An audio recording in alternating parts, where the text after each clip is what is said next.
Hello, I'm Eagle Gardens 1 on Instagram, and this is fucking talking shit with Eagle, episode 5 motherfucking 100. We Nerd World, Mr. Smiley Gardens, popping in. How you guys doing? Look at this YouTube pros. Chat popped out. Hopefully, you guys have a great Monday, capping off one amazing weekend I am hoping for y'all. With a little Justin Johnson playing in the background. Can't find my way home. Y'all flower. Cheer good morning to you, my friend. Cheer good morning to you.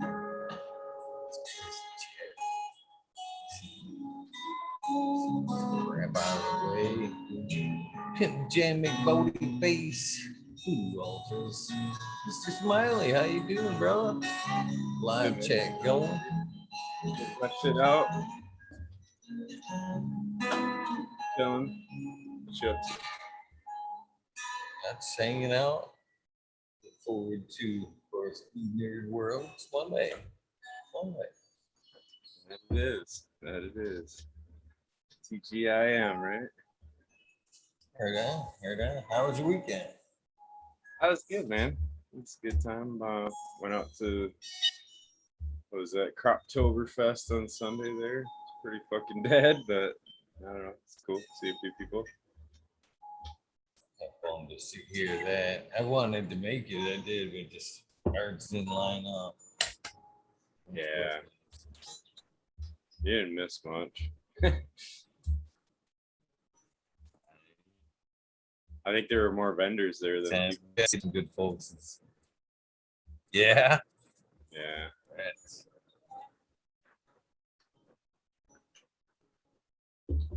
But still cool, man. Thunder Dan was up from North Carolina or something, but he drove a ways to get up here. That's definitely opportunities that pulled me out that I missed right there. Fucking hanging out with folks like that make the journey, because some are the like, nothing wrong with the rest of us that make it. You make quite a few. You put the miles in for damn sure. But man, the people that make that drive, that 13 fucking 14-hour drive, 12-hour drives, and them are fucking folks that are fucking, they got the fire. You know what I mean? They've got the fire, they got the passion. And I always look forward to hanging out with them kind of people. Yeah. No doubt. That's cool. So it's gonna fuck me up. A little bit of Spartan RSO on the wrap. Nice. Doobieing it up here. Not one. I took the first one too, kind of stuck. I may see that right there. That little fucking. I gotta smooth that little section out there. I actually made one earlier. Same thing what I'm making now, but it was a one striper. And God, man, that thing went for quite a ways. Oof, it was pretty strong. Man. Pretty strong. There's more people. It don't look right though, man. You're streaking your drawers over there. Well, it happens in your older age, I guess. Yeah, I guess.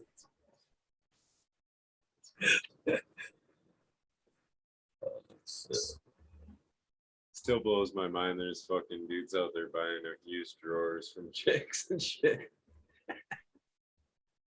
What the fuck, man? Times are. I didn't realize times were that tough, to be honest. Right. Didn't either. It's funny shit though. It is. The world we live in. Well, I mean, I guess guys have went the extra mile for quite some time, but that's the extra mile for sure.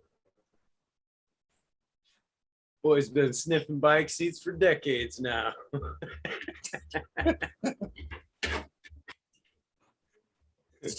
you pay for. Right. We think we're so fucking advanced, right? We're still sniffing ass just like the dogs, man. Oh, that's funny shit.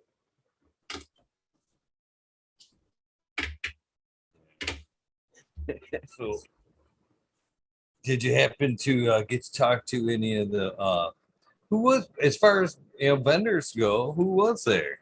Did you happen to run into Wildflower and Green Fingers or Green Thumb, Mr. Green Johnny Green Thumb? I'm still looking forward to trying to get that cat on the show.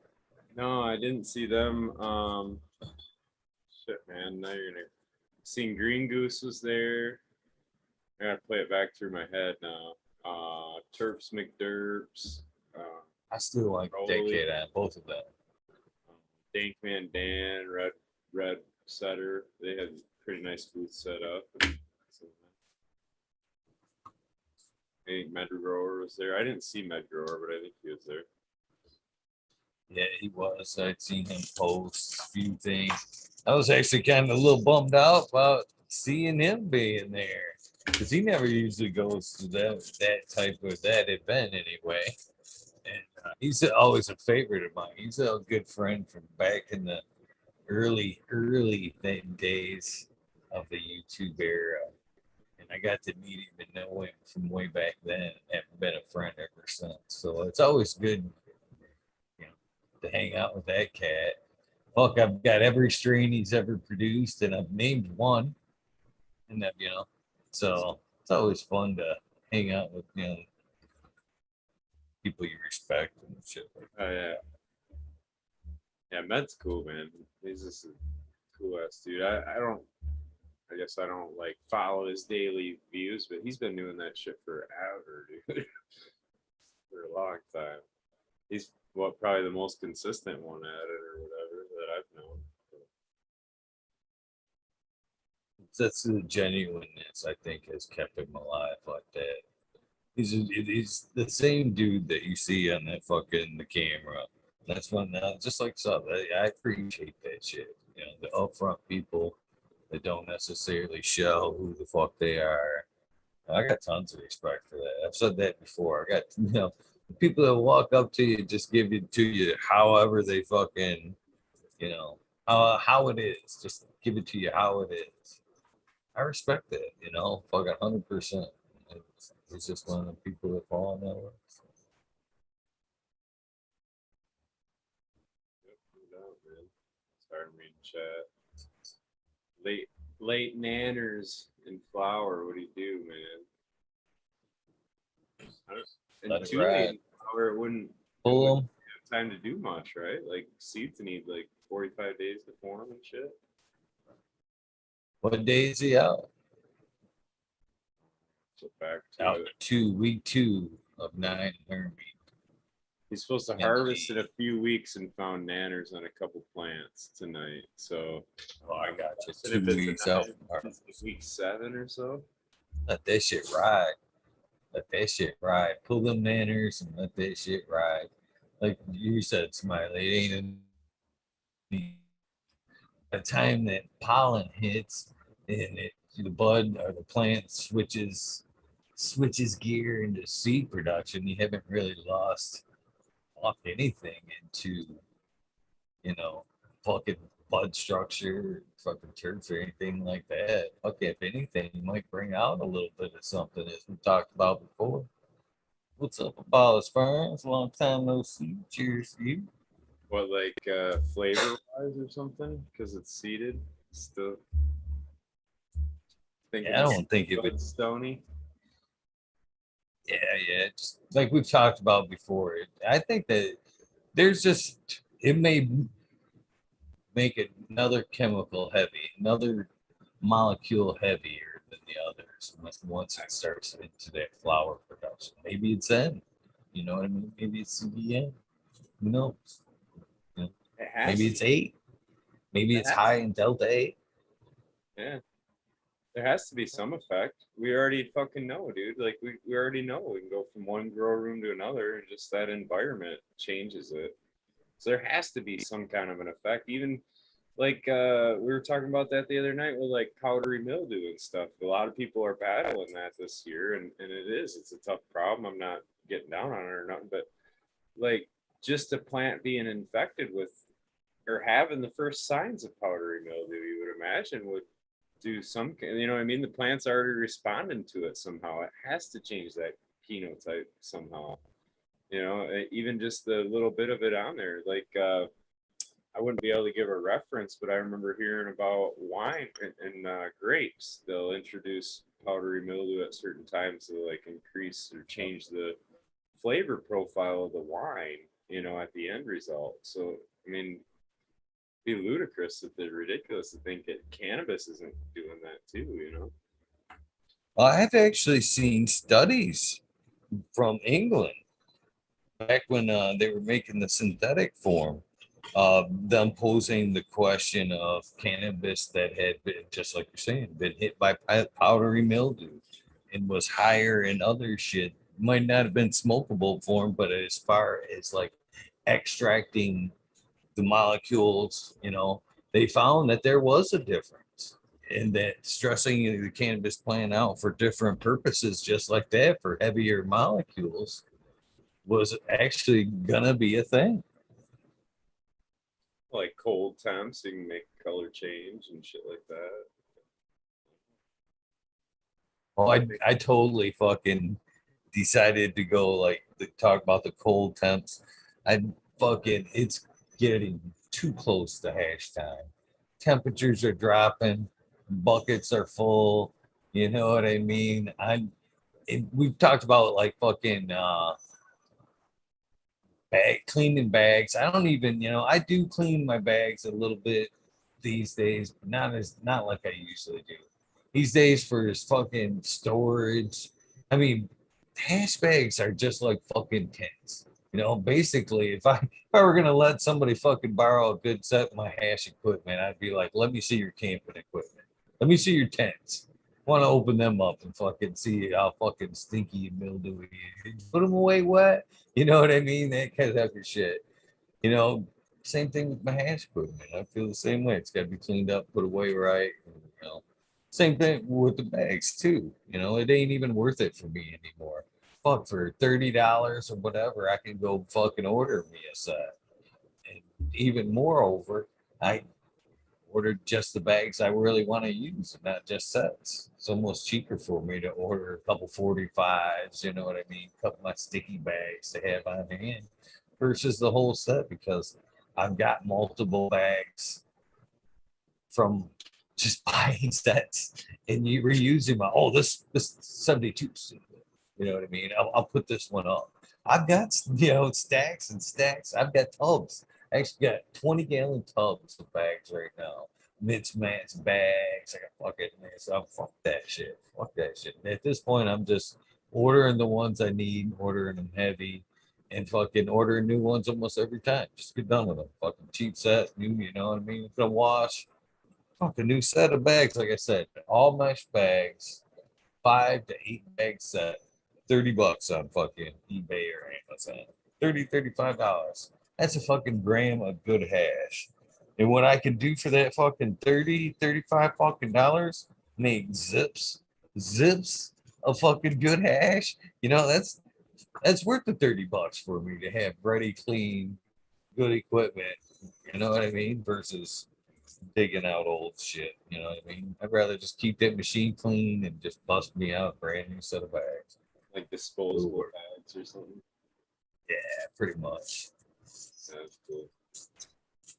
So I do want to say on that terp profile thing though, I will say that yes, it's gonna change it, but I would think it's gonna elevate it in one particular. So like if you had a terp profile, say with 9 different terpenes, in one, running it one way, and you introduce whatever stressor, say it's PM or even a bug infestation, you may see that go down to 4 or even 3 or whatever as far as number of terpenes. That'd be my hypothesis on it.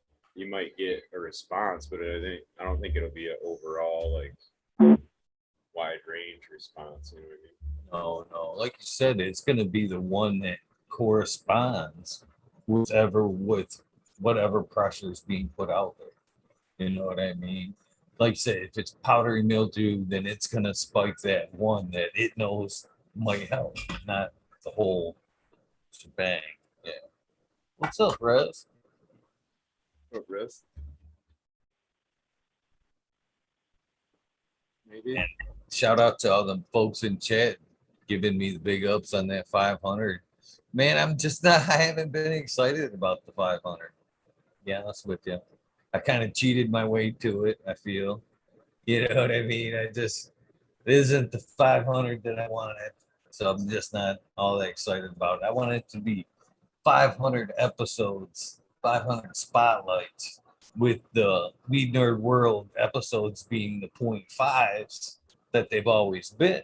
But in the last month or so, I've been kind of riding my laws on the panel show on the Weed Nerd World. It's the fucking wormholes and shit. So if it were 500 spotlight episodes, I'd be fucking stoked. But seeing how I coasted in on the last like 100, yeah, I made it. What's up, Raz? Am I live? I don't know what the hell's going on here. I can hear you. You're looking into the camera like this. Could you hear it before? Because I got a separate speaker and I wanted to make sure I didn't have an echo. Can you hear me? No, we can hear you. No echo. You're good, brother. Let's talk some shit. We can't hear you now. No, whatever you clicked, it changed it.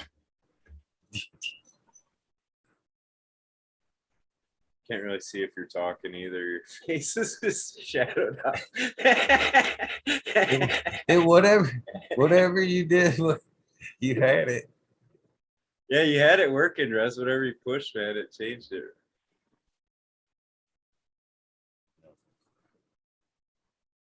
Are you fucking with me, Raz? Now, Right? I think he's doing that. He heard you say that the other night. He's messing with you. All right, I'm coming close. Well, I'll just start. Cheers to Thunder Dan, another cannabis badass, man. I'm going back the other way. Yeah. Yeah, Thunder Dan was up, drove up 12 hours, man. Cannonball run to make it to the Michigan Croptoberfest. Cheers, Bingus. Greetings, fellas. How you doing?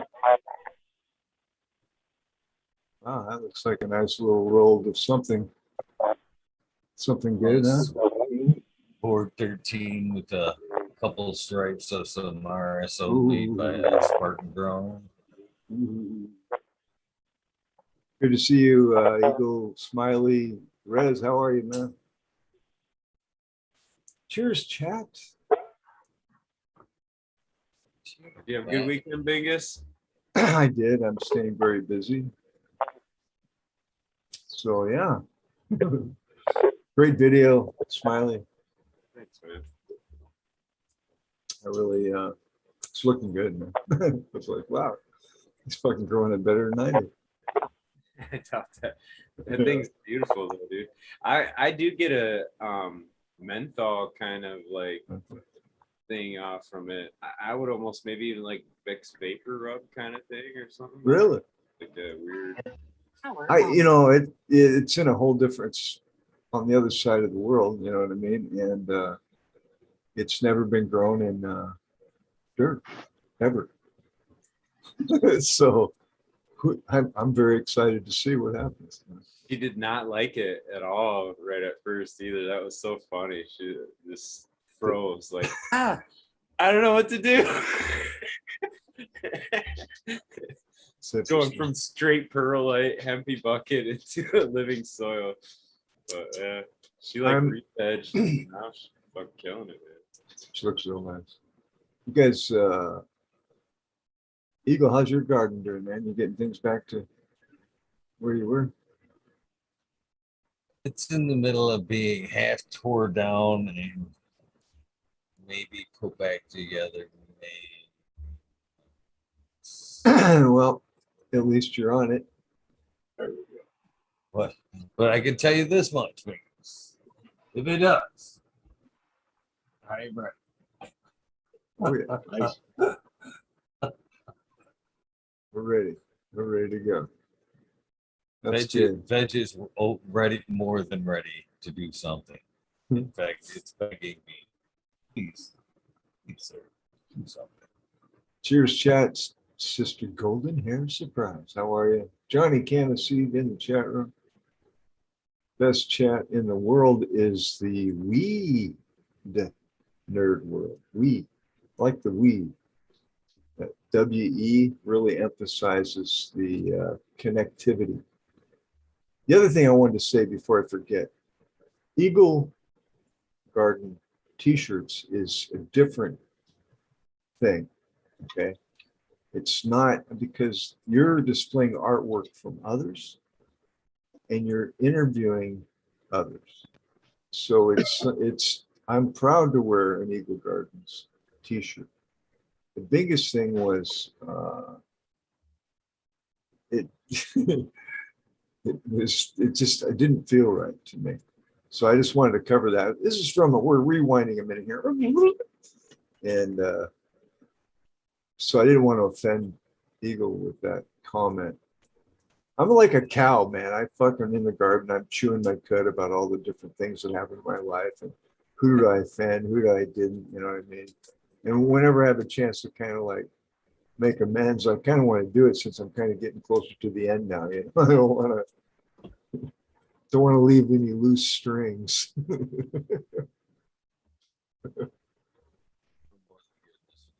I enjoy your company, but Thanks, I brother. appreciate the checkup on it, though. But no, not at all. Not at all. Not even the slightest. Yeah, you're. Well, let me know when you're. I mean, you're going to be there for a while now, right? I mean, this is your garden. You're not going to move it anywhere. Okay. Well, let me know when you have, you know, because I want to get you a couple of things too. Just because, you know. All right, I should shut up about all that shit. How's everybody else doing? And you don't mind if I hand that cut out to anybody? Absolutely not. Absolutely. Just make sure they call it Bingo Smile. That's all. Make You know, sure. yeah, I mean, it's honestly the strength of it is the alien technology, because it was a pheno hunt of originally the blackberry that I got was a Kembo Kush, right? And I found this blackberry that favored the starfighter father, but liked to look like the mother. So I mean, it was a great combination, but it took a while to find that. But it doesn't produce shit. It's an indica. It's a little small thing. It's beautiful when it. So I hit it with the 8 Mile, and that's where the Bingus Mile came in. But it's that strength of that indica, plus the 8 Mile is it's like one step away from a land race. It's 2 land races put together, so it has that fucking bigger, right? So it was really, I was like, wow, this turned out great, you know? Yeah, I'm blown away, like how so like even in bud formation, you know how like if you have multiple stems coming up, so there's like 4 of them coming up, they might get thin, so as the flower sets on, that's where you get the floppers or whatever. Right. This chick is not no flopper, man. She's like a farm girl. She's ready to hold that shit up, dude. Stand alone,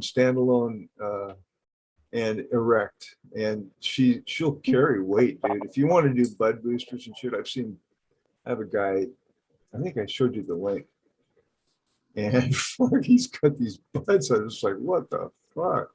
But that's, I think, using enhancements, which I don't usually do. I try to keep it simple.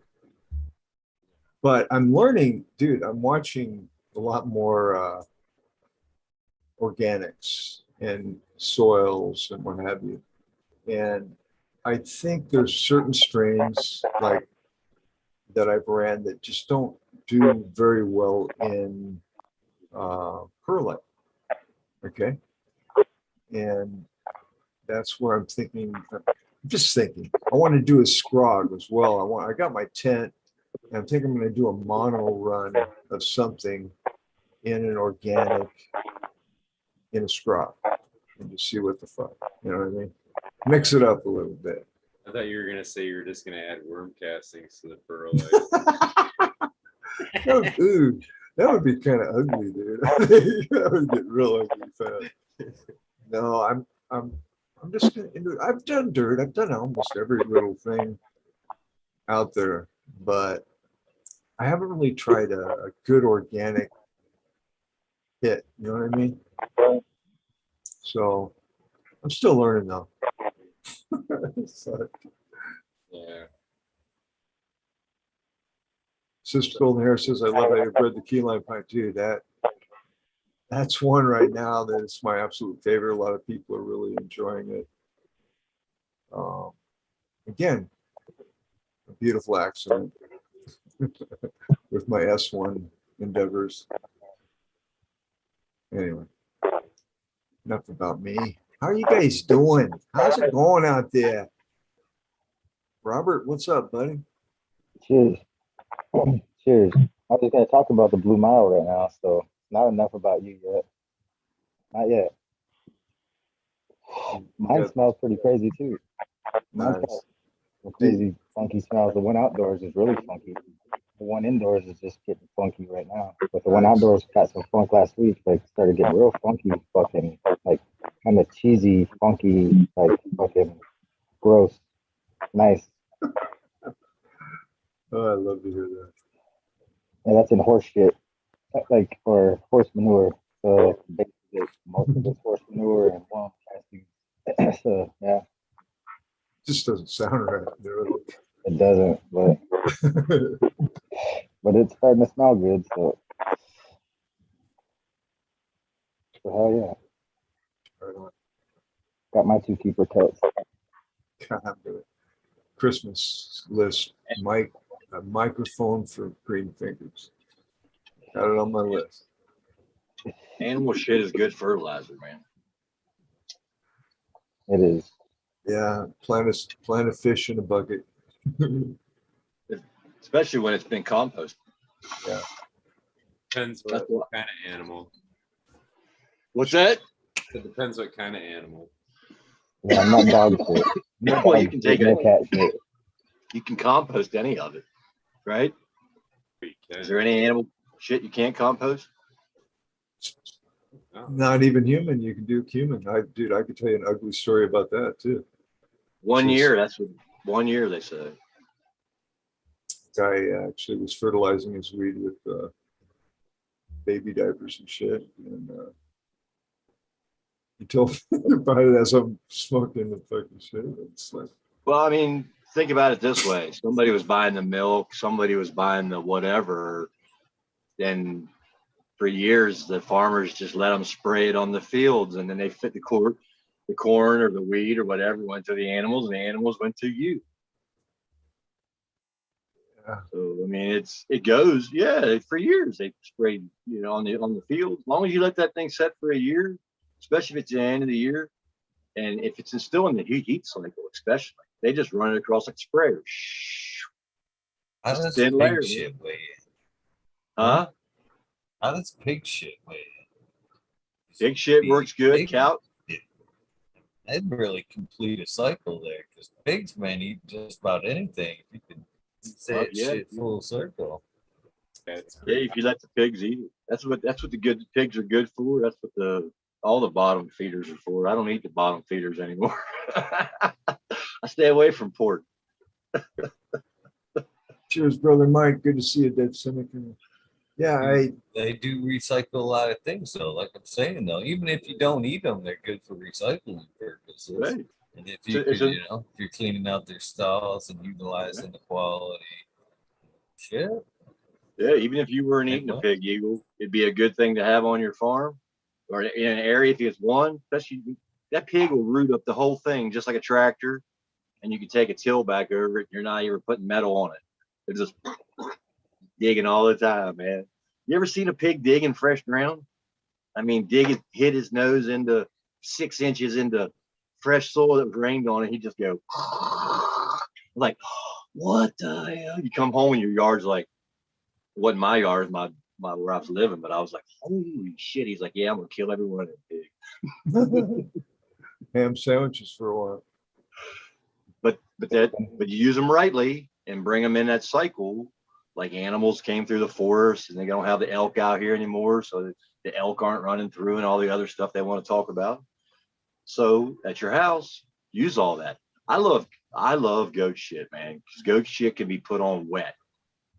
It can be put right in a bucket, put water on it, pour it right on the plant. Now, I wouldn't suggest doing it in a house, but goat shit is one of the lower smelling shits, you know, especially if it's only coming from females and the male hasn't urinated on it. So We're talking about the levels of shit. No, that's lovely. yeah, seriously, So- say, man, you bring it up on Google, bring it up Newcomer Road in Boonesboro, Maryland. You can see some corn on that area, and right in that area, the biggest in Maryland.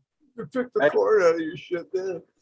And he does his shit like the rest of them, but he stirs it more than the rest of them. When he puts his, you know, like you would do a compost, they all stir them.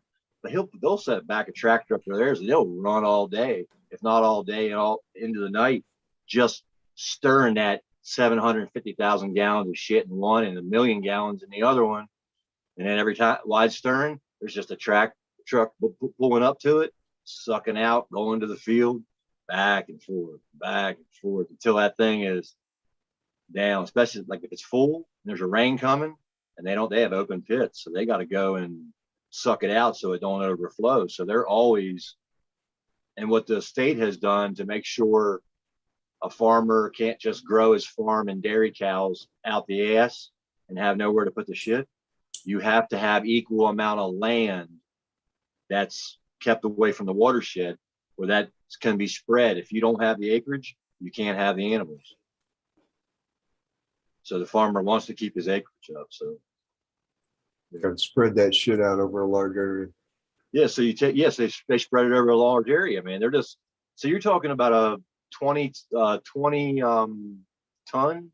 I think that is, that's probably, what are they, 30 foot long, typically 30 to 30 foot long, 12 foot high, 12 foot wide, about 10 by 10 tank, 100 M. And how many does it take to empty a 750,000 gallon pit? Well, they'll bring the next farmer, he'll bring over, and then the next day that farmer will be helping that guy doing something with his equipment so he can get that same thing done real quick, right? So that you don't have just one farmer. It's just like here, you don't have one farmer's equipment. If all your farmers are friends, if you run into a problem, you got 5, 6, 7, 8 tractors extra, 12 tractors extras, hay back, you know, everything coming to your farm to wipe it out because they may need it tomorrow or the next day or whatever, you know. So it's that love your neighbor thing. And in the farming community, Every time. What's that? It is like that though. Fucking love thy neighbor, man. Fucking, I live in a pretty small town. Every time I There's go levels, to get a coffee, levels I of shit. fucking up at McDonald's there. McDonald's? The person at the door, yeah, McDonald's. Every time I fucking try to go to McDonald's, my little McDonald's, because that's the same shit in town. Just McDonald's. McDonald's and the gas station are one. I order a coffee, I go up, pay for it. The lady or gentleman at the fucking window almost every time asks me, "Want to go?" I'm like, "No, I don't want to go." I'm like, "You sure?" I'm like, "Yeah." I give them this. They're fucking persistent because every time I go up there, they try to give me a go. And that's the word. That's word nowhere. But see, in that community, what you would expect from where I grew up in a small community, in whatever the small community that you're operating is, it's that you pull up and you're like, I still smoke cigarettes. So when I walk into the store, if I walked into that store, they always put 2 packs on the counter, right? Always put 2 packs of the cigarettes I get. And if I said, dude, I ain't been over to the store to get my cash out yet, I'll be back over. And he'll just put the other one up and say, just give it to me when you get back. You know, and then you go to another store, and I've been trying to teach this to that type of style to some of the foreigners, and I'm pretty aggressive. I'm trying to get hey, this is the way that this country and the best part of it grew, is that you remembered the person who walked in the second time because he came in and you were friendly, because you weren't just friendly trying to get money and do business. You were friendly because you actually looked at the guy and wanted it, glad he came in, was hoping he came back. So when he came back in, you were like, oh, you got the American spirit. Which one were they? Then the third time, they got it. Right? And it's just, I don't know, for me, it's culture shock, you know, when I went to the military. Anyway, yeah, but I was going to say, so the McDonald's opened back up. But do you ever just say, don't offer me a Coke? I come here all the time. It's not a Coke that they're offering. It's a goat. A goat, man. They're off a goat. A seriously goat. An animal. Goat. A goat. I thought you said a Coke. No, a goat. Every time I go up there, they ask the lady or job ask me if I want a goat. I'm like, hey, I know the people, so they actually have tons of goats. And the same folks, they live on my road, and they actually made me, because I got a few dogs. And if you drive by my house, you may have to let my dogs bark you their way by you, or you know what I mean. They're gonna assist you as you drive by, make sure you stay on the road. And the same thing, as I was pulling on my road and pulling in, like driving down, I chased. What the fuck do you call a herd of goats? What is it? Is it the same thing, a herd of a goats? I don't fucking, it was like 6 or 7. I don't know if that qualifies for a herd, but it was a good little. They were running down the road. I'm actually like driving behind them at like fucking 5 miles an hour while they go down the road. And right when they get that, right with like a fucking car, right? Like right on cue, right when they seen that driveway for that house, they all just like, oh yeah. Yeah. Just, I'm like, that is they know where home is. They know but you know what? Goats are really tasty. So you got a 22 there. When that goat just turns around and relaxes, you just right in the forehead.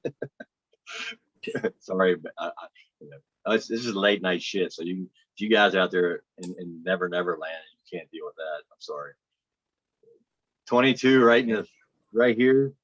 Why it's nice and relaxed and smiling at you. Say thank you. You know, somebody was telling me about that the other day, and I don't know how true that is. I actually, What's that? A gal that butchers who were talking about that kind of shit. And I was blown away about the fact that she was a butcher, for one.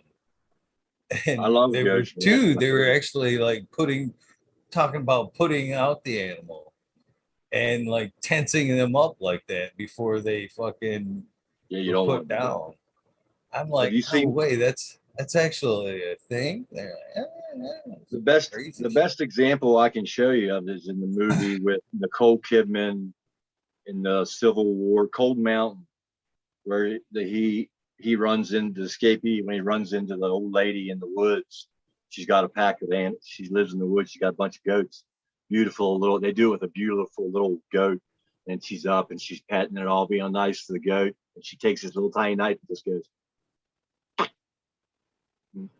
Goat just rests down in her thing, and she looked at him and said, and he was like shocked, and he was like, they give and they take. It's a give and take. It was peaceful. She was holding it, petting it, and just cut its throat. You know, because they drop. The pig for like just purposes. If you can get that personable with it, if you're a person who eats animals and you want to do it, I would say the best way to do it is find out how to get close and personal with the animal, right? Where you can get them that close to your friend, because there's no stress. You got a straight knife. You know which way you're doing it, and you cut. A goat out there, Neverland. No humans. Don't ever do that to a fucking human, please. To a goat or an animal. You want to relax because it'll tense up, you know? There's a difference between a deer who sees you and runs and a deer that's just running really fast. if a deer sees you and they're running, you're gonna get a different flavor out of that deer. But if that deer's just running because they got spooked somewhere else, and you shoot it like I do when they're running, well, I used to, I can't anymore. Shoot them while they're running, 100 yards away, drop right in the neck. They never dead every time. They're still relaxed. They just go relax. But if they saw you and you tensed up, if they're tense and they're just looking at you, they're gonna relax. Then you shoot them as soon as relax. But if they start running when they see you, you're just asking for a deer. That's a good chance. Not as much in a female as it will in a male, because you'll get more of a spike because of the testosterone in the male, and it'll release it into the whole bloodstream, which will go into all the muscles. Is that adrenochrome? Adrenochrome? Huh? Is that adrenochrome that you're talking about that gets increased when they're fear? I don't try to figure that stuff out. I just have learned it over the years by trial and error. What happens to different animals. Cortisol. I don't have a technical term for it. I just know, don't do these things and you'll have a good harvest. Do these things, you have a bad harvest. Is adrenochrome even real? Yes. It's true. There's a synthetic form and there's a natural form. What is it supposed to do? It has, I'm not an expert on it, but it has like life extension capabilities. Almost. There's synthetic Yeah, forms? younger, There are. longer. They're not Cortisol as good. what happens when they hunt, though. The cortisol from their heart fucking makes all their muscles fucking full of fear, or whatever you want to call it. It's related, I think, to the adrenal gland. Oh, the adrenal gland. Yeah, okay. So it'd be an adrenaline thing, right? So It's related to that. It's a hormone, and I've seen these. I've seen all these things firsthand. So when I'm saying it, I ain't saying because somebody else told me. I'm saying no. There's a whole thing about how to, especially in the Indian culture, American Indian culture, and how to hunt, how to kill properly, and not taint the meat with fear, basically. And that's I never met my great grandmother, who was a Cherokee, but I'm sure some of it, Vengus, is given to us, right? Through spirit. So I mean, absolutely. Once I connected with that, it was more of a thing that I always listened for. Then you'll hear it in your life once you become related to it, right? Oh, you're what cannabis? What are you smoking over there? But there's a difference, I think, with a second level or second density being from nature, okay, is different than, let's say you had a deer that you brought in and you raised it up and it started to realize, starts to recognize that it's an individual. Now that deer has graduated to a sentient being, okay, and so then there's some spiritual implications of taking its life, all right? Because in the spiritual aspect, it's ready to graduate into a third density because it realizes it has an individual, it's an individual, that it has a choice, and that it comes to be fed, and it looks for love, and it realizes that this is who I am. Comes when you call its name and things like that. Some animals don't go from domesticated to wild and survive. No, because of that fact. Some go right back. You get a cat and a goat, they're two fastest. They'll go right back from being in your field to, if they get away and they're away from people long enough, they become like a deer attack until you start feeding them again and bring them into an area where they have scarcity. So like the national park, well, you can always, as long as it's open and people can come into those areas, they always know they can maybe find something behind that they leave. But if they're left to their own devices, they won't gather in those same areas all the time again. That's just some higher thinking that most people don't want to go to. A lot of people will scoff at what we're talking about, but I just want to point out, real. I just want to point out that it's under the presupposition that the deer isn't already self-aware, and it's already self-aware. The deer, Like the deer doesn't know what it's doing, you know what I mean? We take that perspective and, you know, we can kind of shift it, but for all we know, they know exactly what they're doing. There's a connected. Go ahead. Except when they're in the headlights. Right. Except when they're in the headlights, they don't know what to do. Yeah. But So you know, I can't help but wonder, fucking, is adrenochrome the secret ingredient from the deer fetus cloning technique? Is that where it all ties together?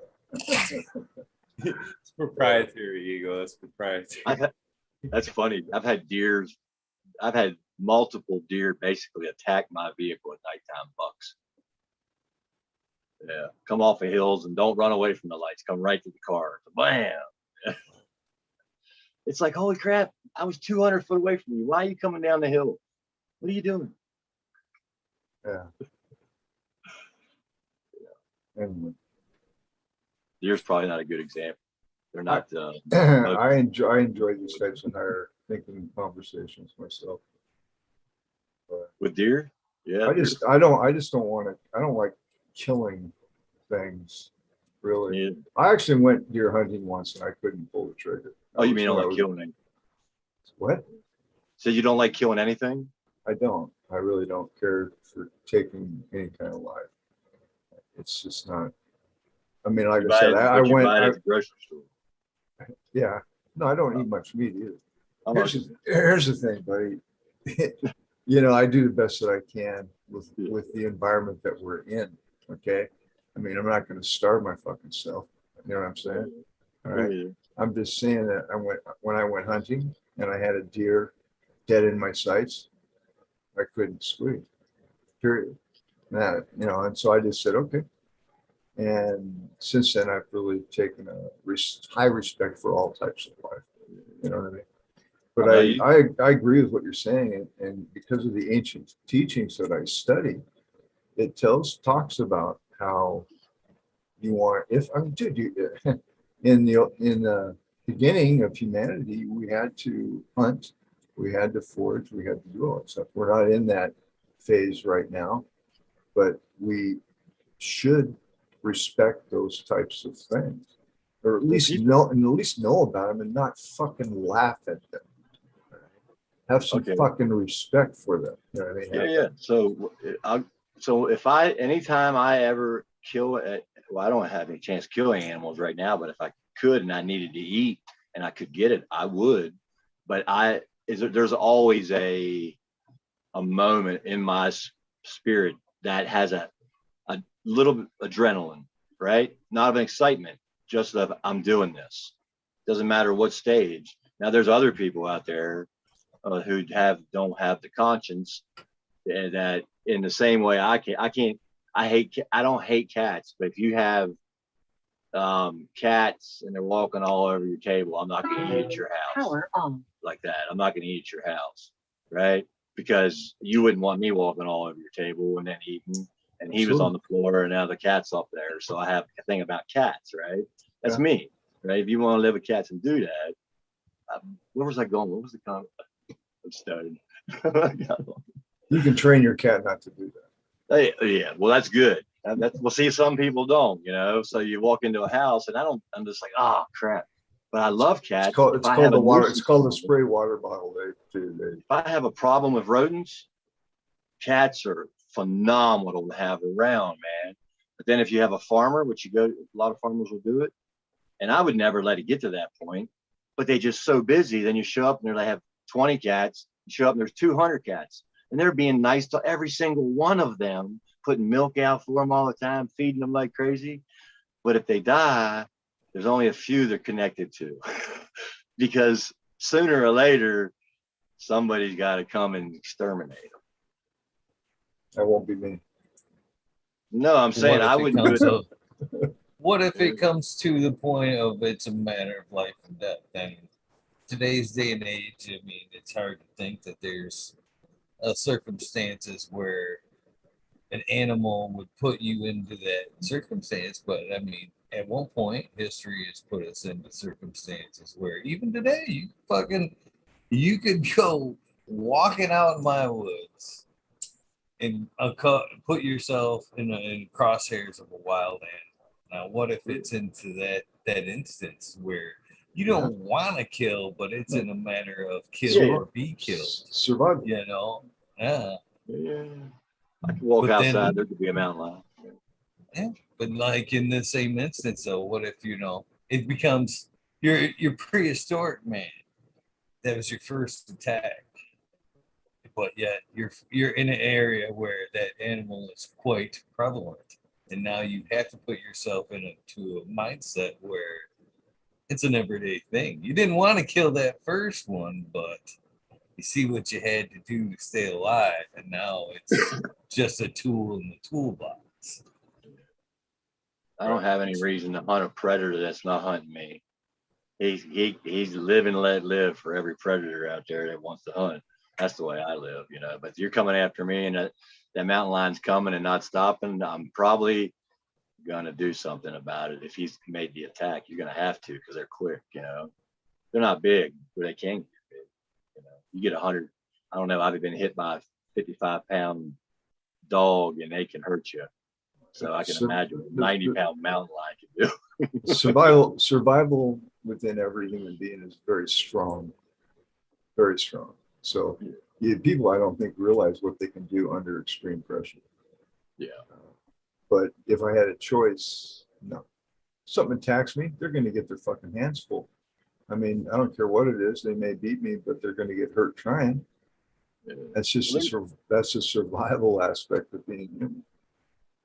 Yeah, well, dogs, like there's a lot of people. I know there's a lot of people afraid of dogs, right? Especially afraid of big dogs. And here's my advice: if a dog ever attacks you, give them your weak arm. If they're going for up here, give them your weak arm.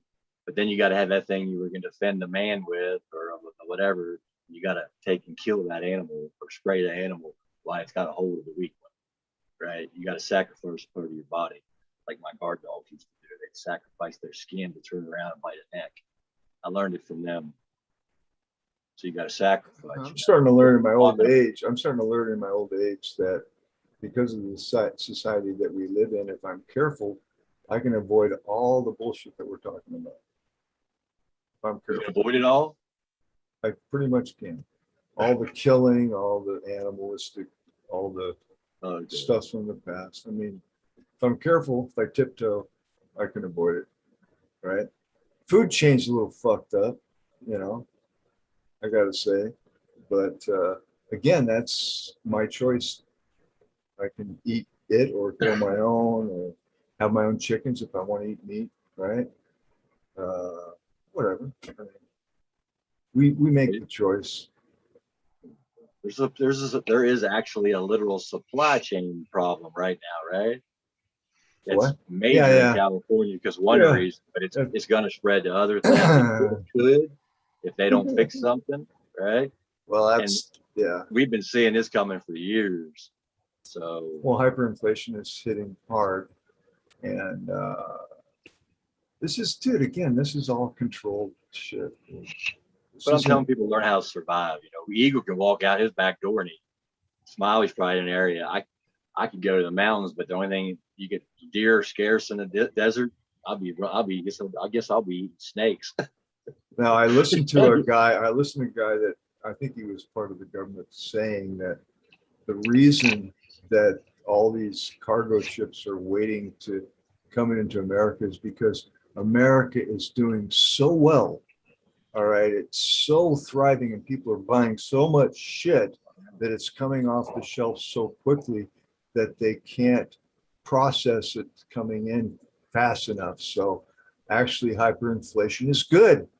And I just went, what in the fuck? I did not know that. I'm glad you educated. No, that is actually the exact opposite I know of what's happening. Right? So it's just like, if we want to believe the propaganda, it's like mandates that you can go to the White House. There's a place where you can go to look at the legislation, right? There's no mandates that have been legislated. None. Zero. Okay. Buy your turkey now. You might not be able to buy a turkey after Thanksgiving for a long time. So if you want to believe the propaganda, Go At ahead. least 50 of them a day walk through my front yard. Turkey is going to be the last of There my you life. go. Whoever's listening to the news out there saying that people ain't quitting their jobs, they're going to get a wake up call. Now the professional sports is starting to happen, and it's going to start. Oh yeah. Well, I mean, if you want to fly with Eagle, you can't hang around with a bunch of turkeys. Well, That was a joke. I guess that's why I got one on my arm, man. That was a joke.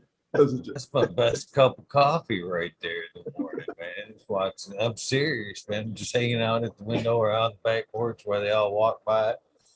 There's fucking, I remember shoveling one day and fucking, they walk through the yard fucking all year round. All year round. They've got a nice little path. It's kind of funny. I was watching the other day. It's like they were making the run. Like, look out for the back. As they were walking through, there's a little scrawny guy in the back, and he's all just like looking the opposite direction, walking backwards. And I'm like, is this cat like they're like get in the back and watch the ass and shit? You know what I mean to that little guy. But it's funny to watch. One time I was shoveling, I shoveled the road, and I seen them. They were like coming towards me, and they're like, "What in the fuck is he doing?" That's I you know what I'm interpreting what they said. Yeah, They wouldn't come near me because I was out there shoveling. But as I shoveled away from them, they got closer and closer. And these, even as I like shoveled my way down the driveway towards my house, they were like walking up and down the road, like, when is this motherfucker gonna take a break and shit? And fucking, as I got closer and closer to the house, they'd like come closer and closer, just like back and forth, back and forth. Finally, I went, you know what? I'm gonna fucking take a break. I went, and as soon as I went in the house, they come fucking walking through and shit. But they were honestly just waiting for me to fucking get the fuck out of their way Yeah. because I was holding them up and shit. But Do you get them flying around there You much? can almost no, not flying. They fucking but So- they don't even fly, do they? Yeah. Turkeys? Do they? Well, Really? you can look it up real quick. Probably show one. What they do is they get a run and they flap, and they can get up from flat, but they typically are trying to get off a hill so they can get a good glide. At our property in Maryland, I've seen turkeys glide half mile, man. You take off from a mountain running away from me on this plane. They take off through the woods. They take off out of the woods, 20, 30, 40, 50, 60 of them. And they take off. You just look, and they're just coasting, looking for the next place they're going to rest so they can then start running, you know? They're hang gliders. They Hang roost gliders. in trees too, I think, at night. What's that? Yeah, They trees. Yeah, they roost up in trees, so they can. Oh man, I grew up in an area where the place I just lived, and we just sold. My brother moved out of. I'd moved out of in 2008. Anything Eagle has there, you got to see it at an elevation, right? So deer, the biggest whitetail in Maryland in that area, the biggest turkeys. But when they soar, man, find one on a video and watch it. You'll want to go find a place with a valley and just sit and wait for some turkeys and spook them, because they'll run down the hill and they'll get a glide so they can get to another tree. It's nighttime to roost, because if you spook them out of their roost, they're gonna swoop down out of that tree looking for another glide, because they've already been in that tree before sometime in their life and they know the path out. That's nature at its best, man, because they the only thing better than that is about a couple million blackbirds in a valley, and you spook them and they all go at one time. It's like I was on an M1 tank. It's like 5 M1 tanks going off. Boom! They're on the ground and they just hit one time. Boom! And the closer they are to the ground in the valley, the louder it is. The higher up, it echoes. If they're up in a higher elevation, it's a quicker clap, shorter dies. But if they're on the ground, it gets that full rock. It's an amazing thing. The first time I ever heard it, it was like, what the fuck? Get out in nature, people. Go see some shit. Anyway, I'm passionate about native. I hate it. It's not the woods. I prefer the woods. I prefer to be sitting where Vengus is sitting right there.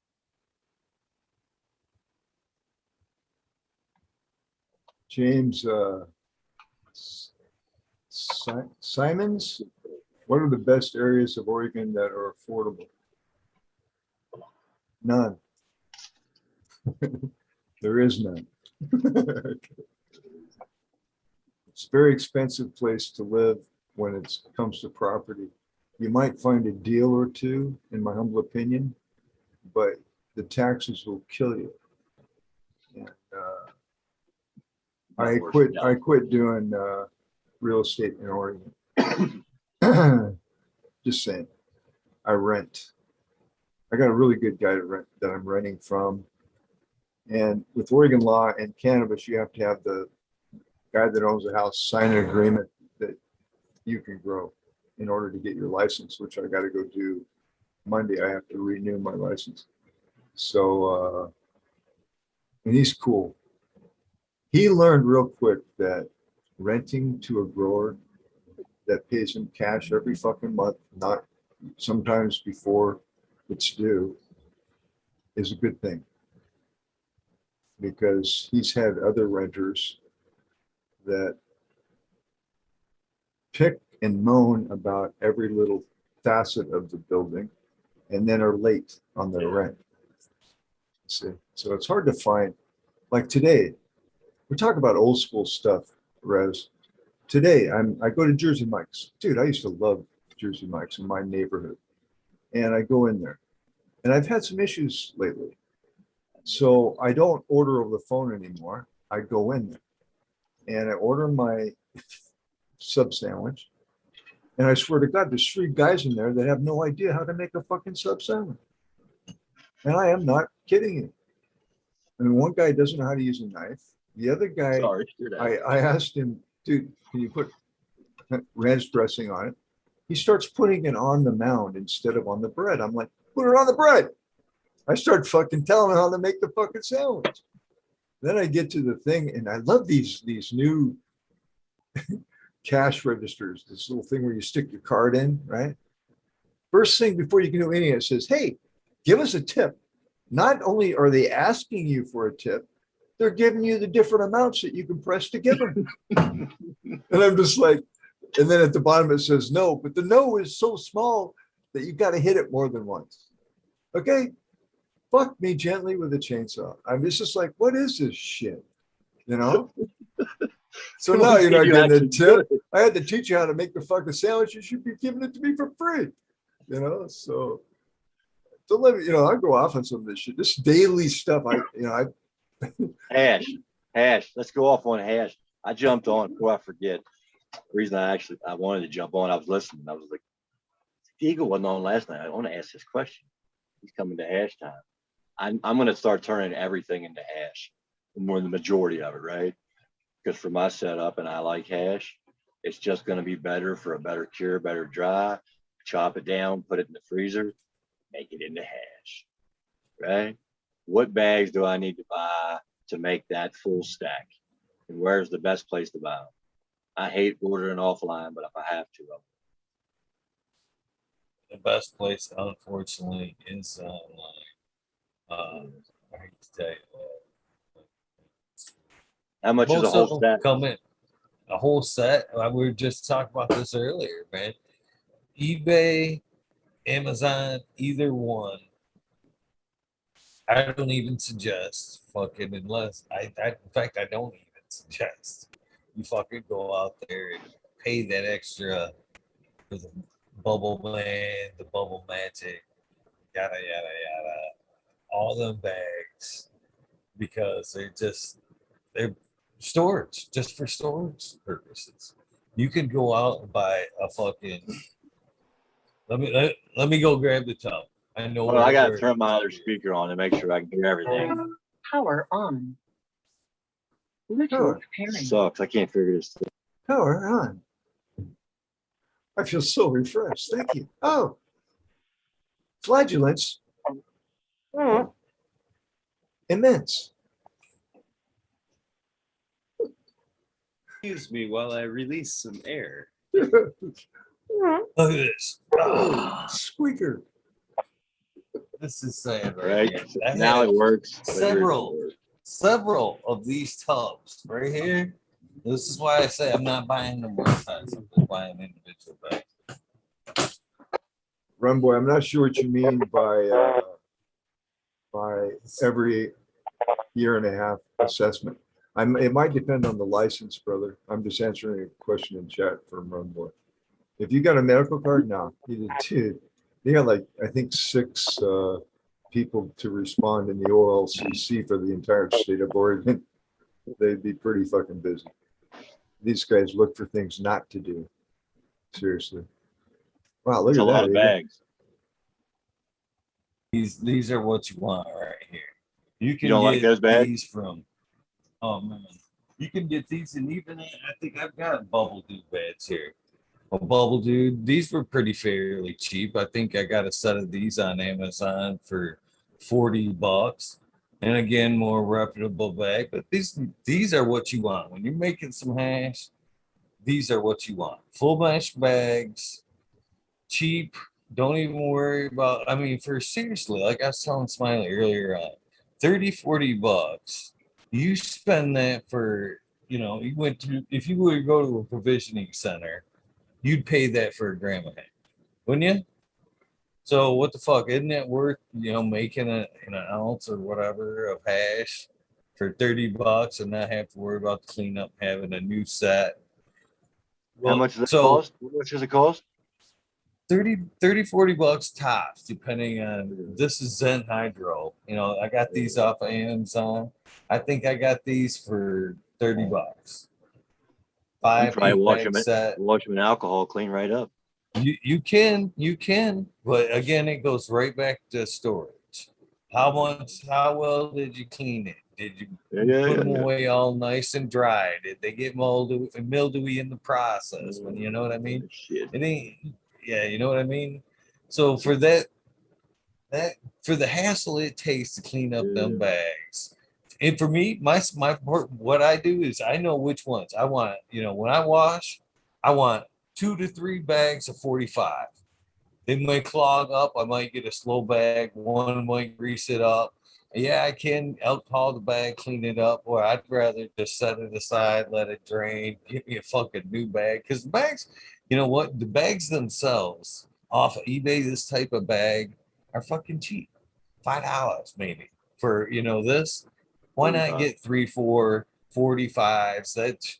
You get 25s, or if you're gonna really be nitpicky, 25s, you're gonna use a lot of 25s, a lot of 45s. I like. They even make a 30-some bag to speed up the 25 pull. Don't even use the 25, but use like a 32 micron, a 35 micron. But so I'd get multiple 45s, maybe a couple of 90s, and a couple 70s. But the upper bags, they're so porous, they're easy to clean up. Now wait a second. You said I heard you say the last show. Now you can get that. Was that 10-20? You said you can get some good stuff out of that. I heard you say that. I'm actually smoking some of what I had left of them. All right. So don't tell me not to buy that bag. It wasn't. I'm gonna buy that bag. Well, they come in the set. That would come in the set. In a 5 to 8 bag set for that $35-$40 would come in that set. Another thing I would tell you to get is these fucking pressing screens right here. You'll get one of these in your kit. This is your final step. You pull out of your 25, put it in your pressing screen. You can get a fucking buttload of these for $10. These, my friend, you will go through quite a bit of these. Now those other bags there, they go over a 5-gallon bucket. Yeah. In fact, I was talking about this. I'll show you. I'll just show you. I missed that. All right, Russ. Damn it. Hey man, this is the WEedNerdWorld. There's somebody out there who didn't get it the last time, and it must have been me. So this is the stacks, Russ. By stacking your buckets like this, you can add like a 5-gallon. I remember that show. Yeah. Okay, right. So but when you take a bucket, this is what this is what stop. This is what you do when you. This is your pull bag. Okay. Yep. So as you pull out your bag, put your bag in here.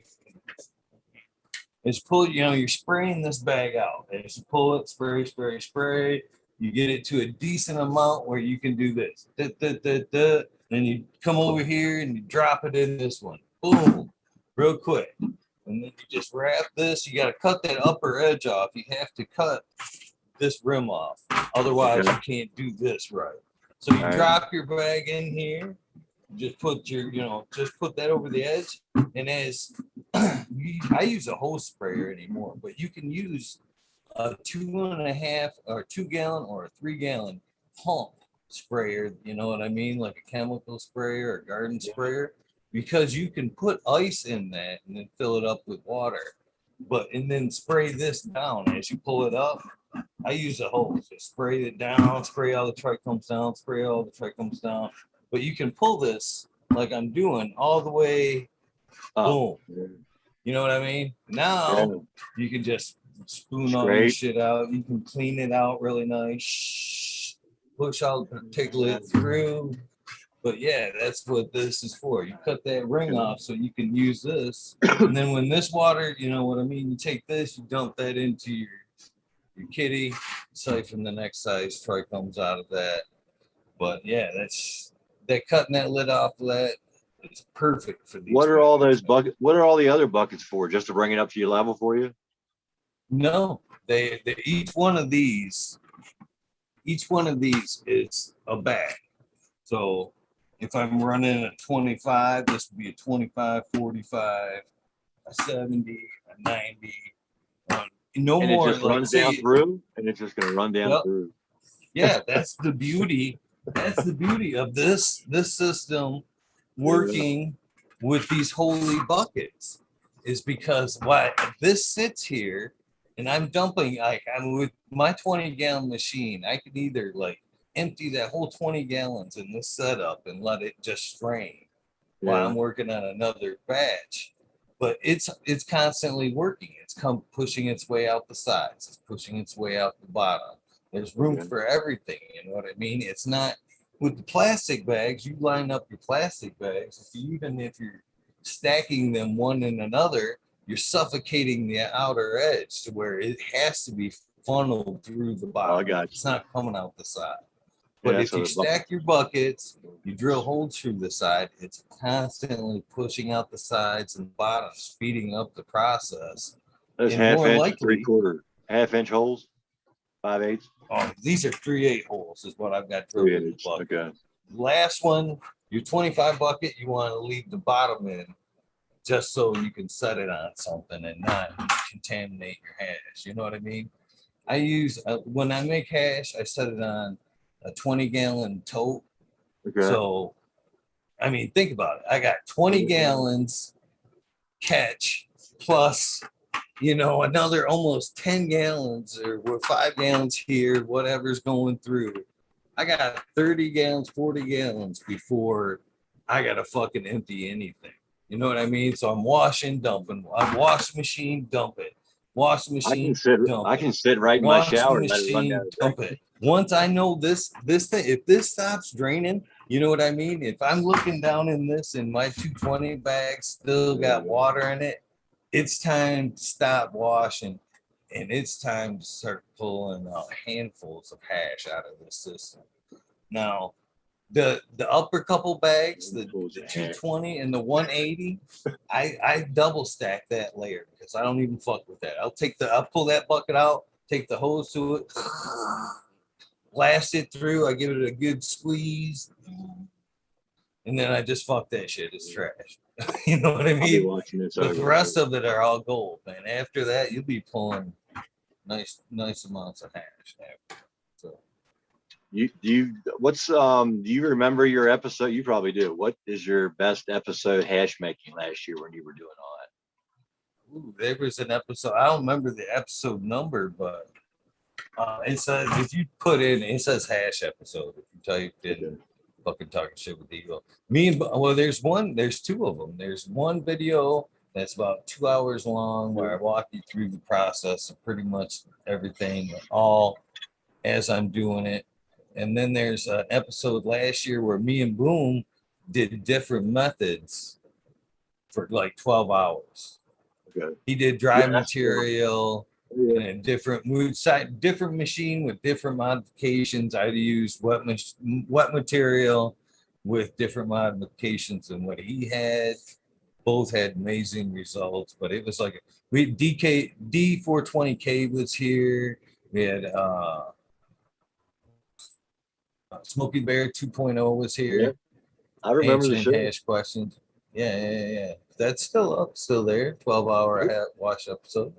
Here was another question I had about are there any troubles running into doing fresh frozen? Are there any downsides to it not being dried? No, not at all. Just fresh frozen in the freezer. Okay, now here's the other one to go with that. It's a better, in my opinion, it's a better material. It's a better Okay, well, material. I'm doing my whole out. I'm doing this my whole out. I'm a whole outside first, so I have to get bags soon, like in next days. And I think has that's anybody where ever tried? Have you ever tried freezing the cannabis inside of water like you would a fish to get take all the moisture out, so the fish doesn't get freezer burn? Like you can take fresh fillets, if you fillet a fish, and drop them in a big gallon bag of water, and you put it up on the edge of a counter, right? And you let it come off the edge like this and push all the excess water out the top, and you seal it. And only what place you might get air when you run that zip across is right in one little corner, and the fillets are all inside the water.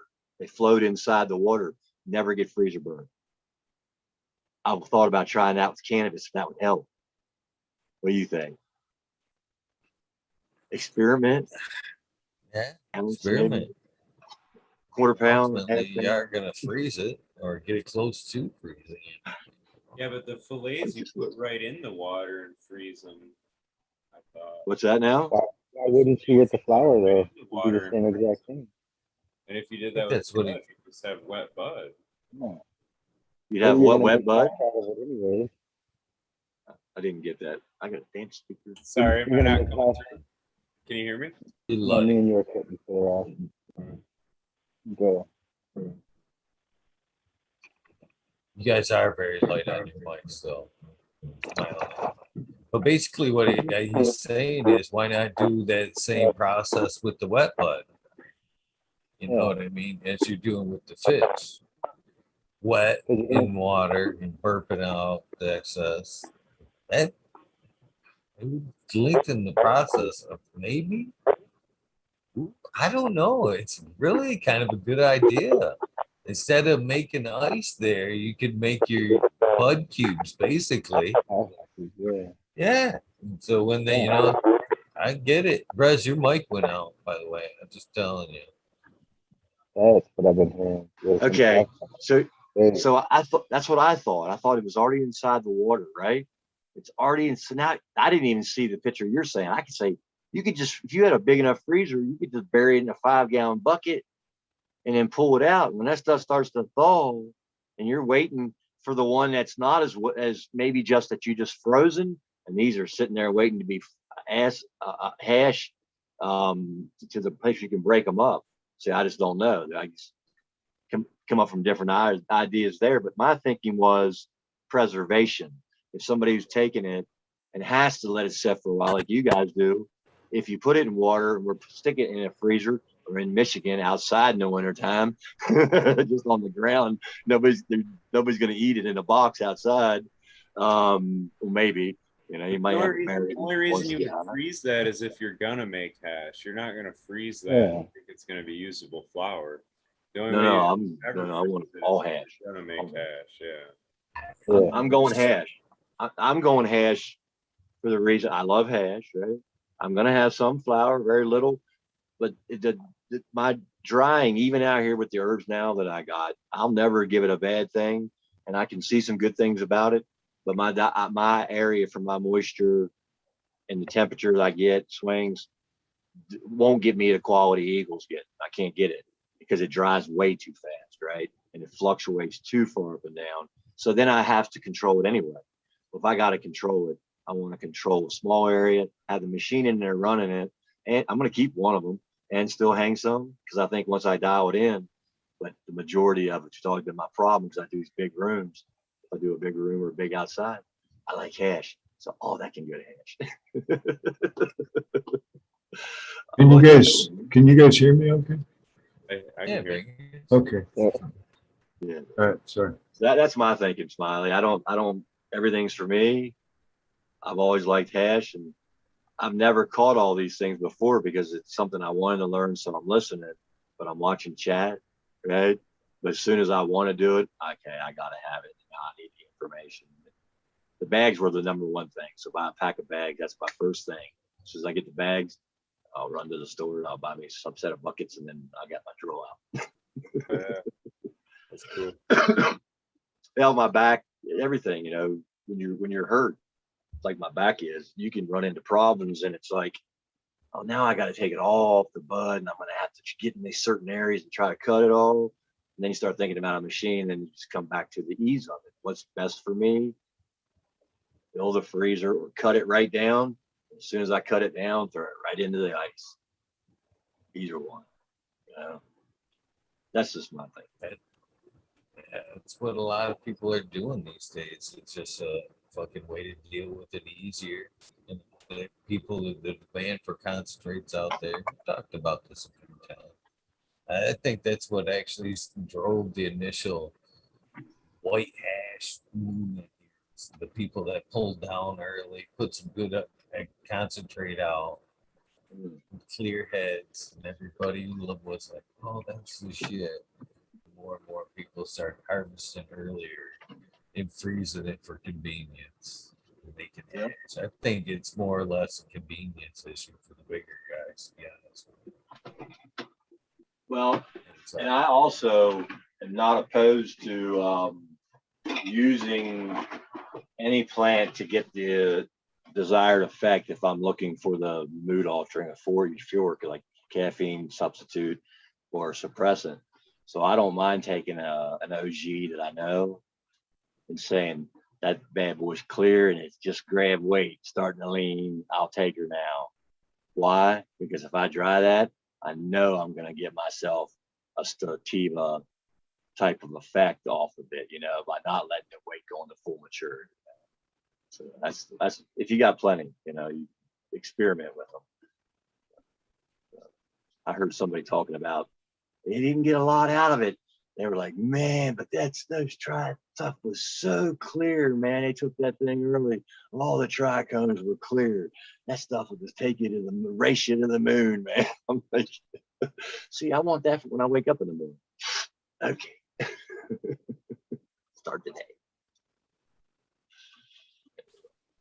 Do you make hash, Smiley?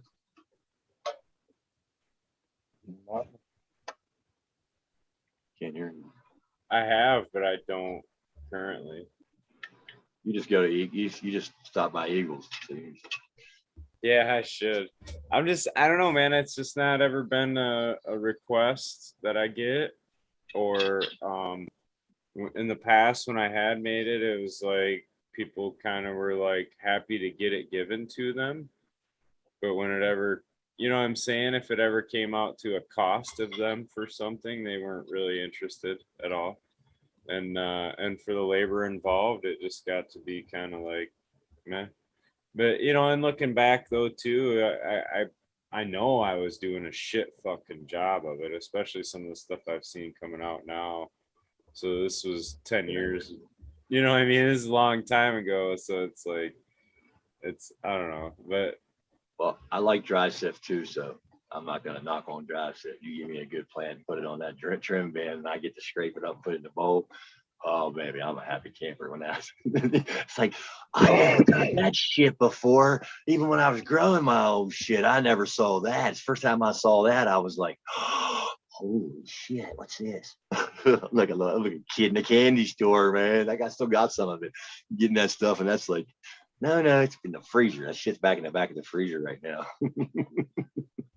I like it. So I highly doubted it. I doubted it when I seen it, but I'm gonna ask. Smiley dot solventless followed me today. Is that your Smiley?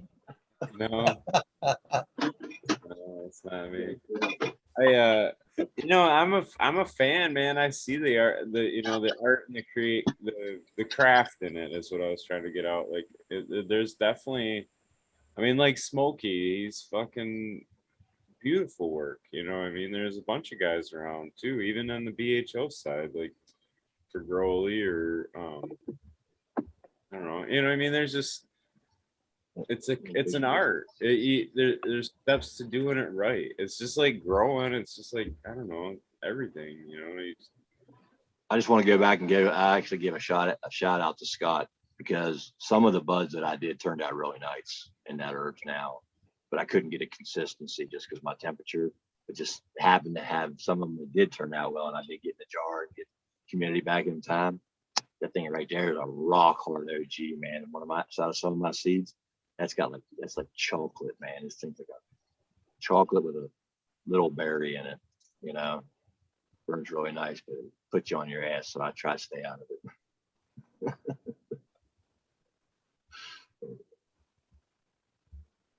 I don't know, like making wine. There's good steps. There's certain steps that different winemakers do. All of them end up with wine, but some of the wines I mean, better than other wines. So, well, it's you got your box. I'll say this much for anybody who put that much work into something that's still giving out at that cost. And I think with probably another 2 dries, if I had could keep my moisture more in a consistent where it doesn't go from 40 to 70 and 30 and wants to go all over the place, and the temperature wants to swing 40 degrees because you're in a house and you've got 2 grows on both sides. I could see it being bud that I wouldn't think nothing about smoking. I wouldn't know any different. For me, you're right, Smiley. It is an art form. That's why I've always been kind of like, I can't see, I don't know, maybe I can slightly, when they put all that hard work into the craft of making hash, either dry sift or bubble, and then take it right over to that rosin machine. I'm going to turn it right into something completely different. You're so mad about precedent. It's fucking beautiful. Just leave it alone. Yeah, right. It's something. It's its own art form. If I wanted to squish it into rosin, I'm always bummed about what I think I'm losing in the process of making hash anyway. Fucking the terps I know are being lost to the water. Things that are being lost through the process. I'm only catching heads. I'm not catching the stalks and bullshit. I mean, if I sift in 25 and I'm like, really, maybe, yeah, you get a lot of the broken shit there. But no, I would rather press it and get everything out of it. All the oils, as many as the terps as I can get out of it, right straight from the bud into the rosin. Skip the fucking hash making. Make rosin out of the bud. A cool video of a sticky drip though. Get your cool sticky drip snot running video out of the press. You can do that with bud. You grow some good bud. You can get the same squishy drips out of that. When you're passionate. So now you're gonna smash perfectly good bud, but you're worried about smashing the hash. I wouldn't smash excess perfectly good bud. But you're right. You're absolutely right. My hash making experience, my hash making, the whole wanting to make hash, you're right, was to catch material that was being wasted. And I knew there was good stuff there to be had. And I wanted to get that. So yes, I was ultimately trying to catch more, get the most I could out of the plant, to then take it further to, taking perfectly good bud and start making it out of hash is a different realm. But then it just kind of goes to the quality of hash you want to make, I guess. But it did started to just can get everything I could. You know, seeing all that trim and stuff, all fucking trichome covered. Yeah, I was like, man, I'm wasting a lot of shit. Hash should be made from trim. What? Yeah, that's me. Said hash should be made from trim. Everybody's doing it from flour. I'll tell you what, just for you, Smiley, I'm gonna take that bud and throw it in the next batch. I used to only grow for trim. I mean, for I'm gonna start a hash. fight with them comments, right? That's what I used to grow for, was hash, because I used to grow with seeds. So I'd get all the seeds I could out, but then hash all the rest, and then throw it in the compost pile and have them all pop up. So 2 for So, 1. I posted I a was link just teasing to too. Sorry. the occult history of cannabis last night. What kind of struck a chord with me is like all the evidence that I could see for like long first uses of cannabis weren't necessarily, well, it was an inhalation method, but it wasn't necessarily a carcinogenic method where they were necessarily setting it on fire. They were like heating up rocks on a fire and then laying beds of cannabis on the rock, which is basically, you know, they were vaping back then. Yeah, hot knife, You know hot what I knife, mean? hot knife. Yeah. It's covered in, man. I love this shit. Sorry. Way different experience laying it on the rock and, you know, ingesting it like that in the fucking One of hot the box one of the like guy that that first guy that did that by accident. It's like, Yeah. oh, Cool. shit. Hey guys, I think I figured something out here. That looks like something you would figure out, Vegas. I appreciate that. Ego, I seen a pipe at the Croptoberfest. You would have loved it. Look, it was for set up for hash, like with the pin or whatever. And it was like a normal pipe, but then it had like a little mason jar thing that you could thread on the top of it. So when you lit your chunk of hash, you thread that thing on, and it wouldn't let the smoke out. You could just sit there and puff on that, and it would kind of catch in that little mason jar or whatever, keep it burning good. I was saying though that earlier that when you're passionate, you're really good at it. Okay, and you're obviously very good at it, Eagle, because you're very passionate. And definitely at the end results that I've seen, fuck yeah. I mean, I wouldn't want to smash that. I took some very crystally trim and I smashed it recently and I didn't get shit out of it, but man, was it good. You know, and so that's the problem I have with this whole process. You know what I mean? Yeah, I want to take my waste and turn it into something. But then again, the time it takes to do it, it's like, I don't know. Who do I know that's passionate about it? Oh, Eagle, let's do some trading. I guarantee you stick with that method I kind of explained to you right there, and even go back and watch like that 1-2 hour video where I actually do that process, and I pull out that fucking basically kitchen spoon full of fucking 90 fucking kitchen spoon. That first pull was a couple of zips. The first pull was a couple of zips of fucking 90. And you could I beg you to tell me when you've got that fistful of fucking 90 in your hand, the first thing it's all greasy. You can see it, it's stuck together. There's a fucking beautiful sheen to it. That the first thing you're gonna think is, oh yeah, I'm gonna press the shit out of this. Nah, that's not the fucking first thing. Fucking most of the time, I know if it's good, you can. I don't suggest this. Don't suggest this. But I do it. I do it. I'm not gonna fucking lie to anybody here. I'm not gonna fucking. Oh yeah, I'm a snob. I'm not gonna touch that until it's completely dry. A good hash, you can fucking smoke right out of that bag, fucking straight up. You can fucking take that shit right off that spoon, throw that shit in a pipe, and that shit will fucking melt and smoke. Fucking yeah, you can smoke it right out of there. It's fucking not the best smoke, but if you're impatient, and you haven't smoked it. that hash will burn and smoke directly out of the bag. Right out of the bag. That sticky. Even an hour or two later, you can still put it in the fucking joint because it's just pure sticky resin. It isn't water. It's not like a saturated bud. It's a watertight vessel. You know what I'm saying? What's inside that head is fucking watertight. Sounds delicious. I'm drooling. Yeah, I can compare. It's just like smoking scissor hash. You wouldn't scoff at like taking the scissor hash and throwing that into a pipe. So what is the difference from pulling it out of the bag, taking a little crumble off that fucking spoon and throwing that into a pipe? There's really not much. I Well, take the difference. little- Oh, sorry. Go ahead. no, I just say I take green bud occasionally and test it out. It works just fine, to be honest. A little rough going down. Yes, it is. But it does. You can melt the crystals off and get a good eye off it. So. That's what exactly.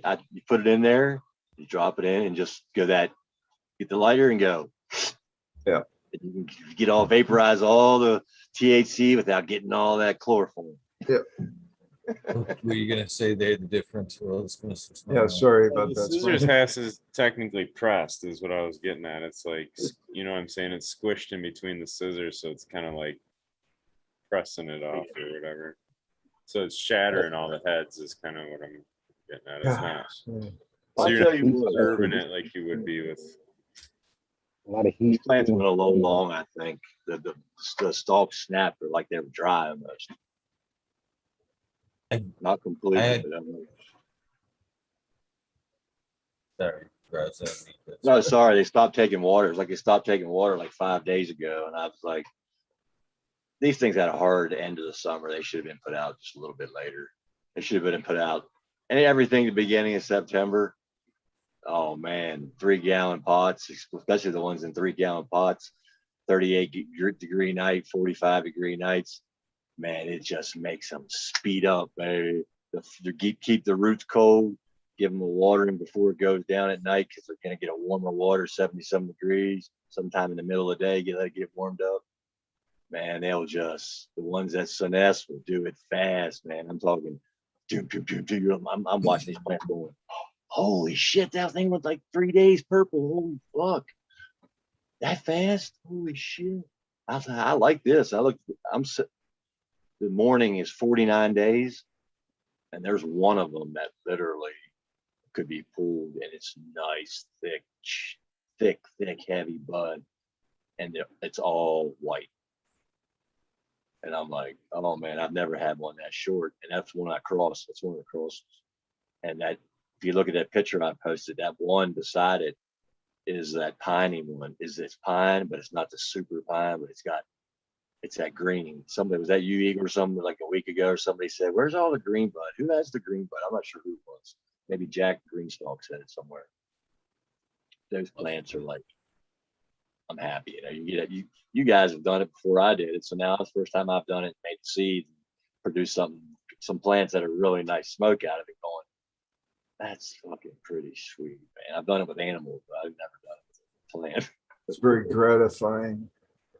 Very gratifying, man. Because I know I could send any of those seeds right now. Somebody wanted seeds and they would grow something that's not going to hurt them. I've checked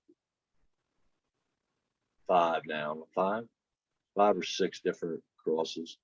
And this time I went the next step and went malt higher with a higher ratio, even checked for no herms, put them through all kinds of shit, all kinds of transplant shit, all kinds of stress, and then threw them out in the sun. Now they're getting cold and I'm not getting no herms and spinning them around. I'm like, I know you don't have anything against the herb because you like to use that kind of stuff. But me personally, I would probably do that later on, maybe, right? I would take it. I don't have anything against it. It's natural. It can happen, and that's why I broke mine today. Broke them and laid them down because I'm trying to do the same thing without it happening. But they say it's just bro science. Okay, it's bro science. But we used to take and you snap, or they said snap them, and then collect them next morning, or let them set for a whole 24 hours if you're brave enough and out in the wild. to let them and come back because the plant thinks it's a stress. Oh shit, I didn't get to reproduce. That's what we were told, right? To me, it just makes sense. Now with what I know about Herman, it wants to reproduce. So it starts throwing energy out of the stalk, drawing it out of the earth, trying to get everything into it, doing something different than it was right then. So you're finishing it with a bang. And it was never bad, right? So You talk about pulling stuff early. I've done that with like the biggest smile, and it does definitely give you a zipper. Gives you a zipper, all right. But Mandela seeds, I'm just going to plug them real quick. If you've never tried them out, they really have some unique land races that you can get that can lean one way or the other. Power on. Bluetooth pairing. YouTube is pairing. Anyway, you can really get some decent stability because you're so close to the land race, and they're cheap. Not cheap, but inexpensive is a better word. Very good genetics, and they always send you free shit. And they just know what they're doing, and they do it outdoors mostly. So, but they grow well indoors. So I'm just kind of throwing that out there. A lot of people have never really heard of them, but I have fun. That's where I got the 8 Mile High. And this new one I'm running called the Cali Chakra. They're just really vigorous stuff. If you want to play, you know. What was the company? Mandela, like Mandela. the Mandela effects. You know, Mandela.com or Mandela seeds in your search engine should get it. You know what? If you're out there and you cross enough of them, I'm at the point right now where I'm ready to trade. Right, so that's what I'm gonna start doing. I'm gonna start trading. So, anybody out there's got good seeds you want to pass on, I'll trade. You know, I got enough OGs. I got enough. You know, when I made enough. Here's my philosophy. What I'm saying right now, I made enough seeds and I pulled enough out, and I got enough flavors of OG that I think as a smoker who couldn't grow before, I could be pretty happy and never buy another OG, right? So now I'm looking to get the more up. Well, I just bought the F3 grapefruit, and I bought G13 haze back in beginning of September. And I'm gonna get ready to drop those. That's good. I figure I'm gonna hope I can do a cross in there. I'm hoping I can get it.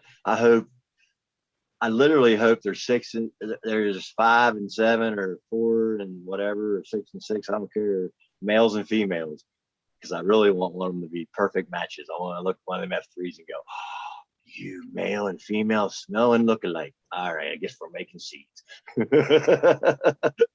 You're gonna find some males that you fall in love with.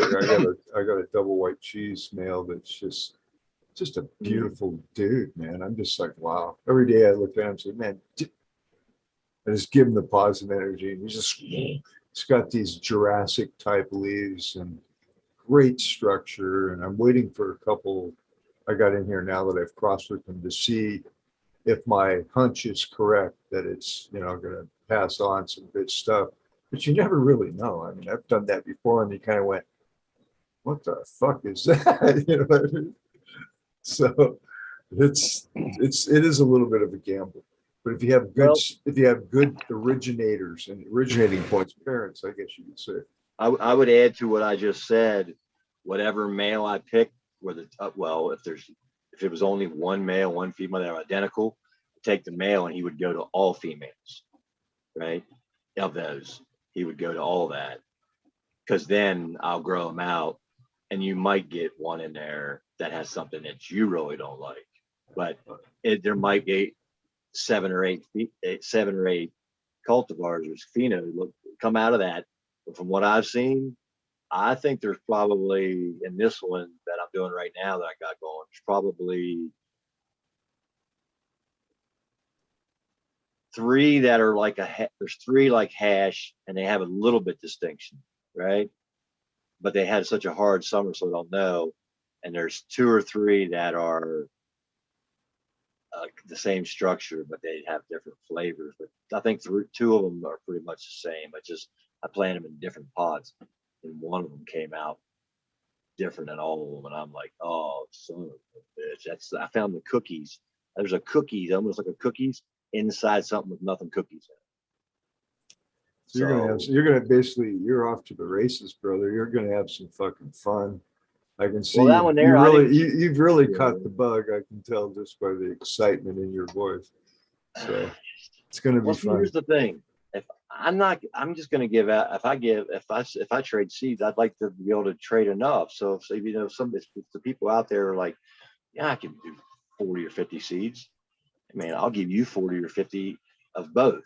I got 5,000 of each. I'm like, pheno hunt. You get a true well, pheno hunt. Oh, there's Smiley. Yeah. There you go. There's Smiley. How many of those do you have? I got like he's 7. ready to hook up already. 7 or 8 of them. Oh, right? There's another one. Oh, look out.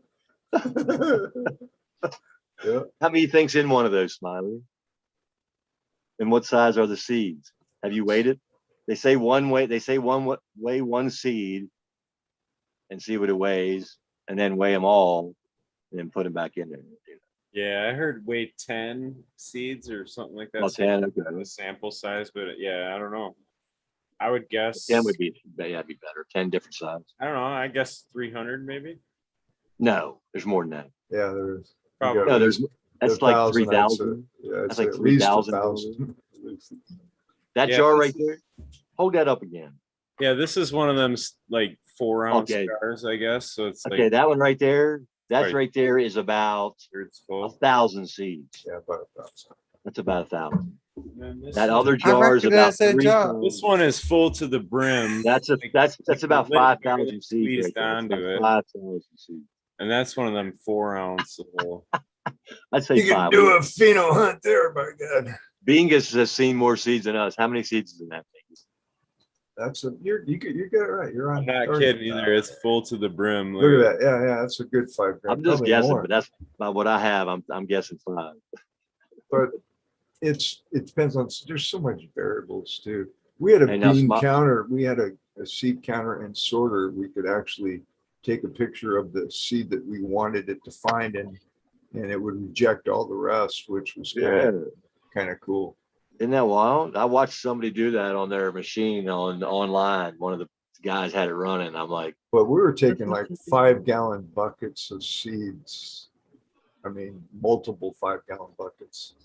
It was seeds there's a ton of money. And I firmly hemp believe seed. that seed size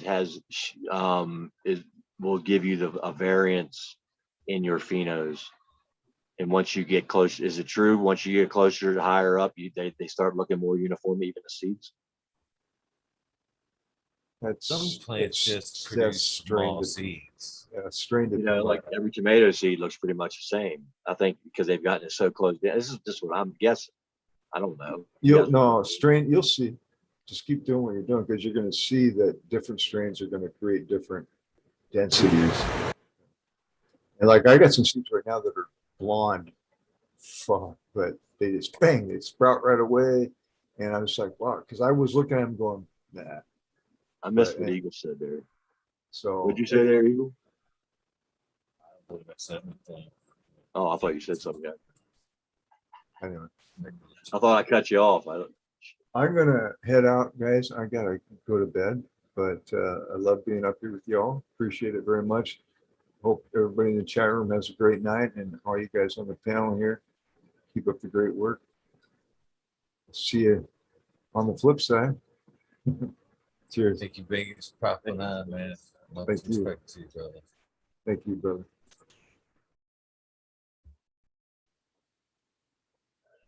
Up all the seeds. That's Hell yeah, my man. favorite. I know what Make I was. Oh, go ahead. I was gonna say make a video of just fucking dropping water in there. I'll just fill the rest of this with water and let them go.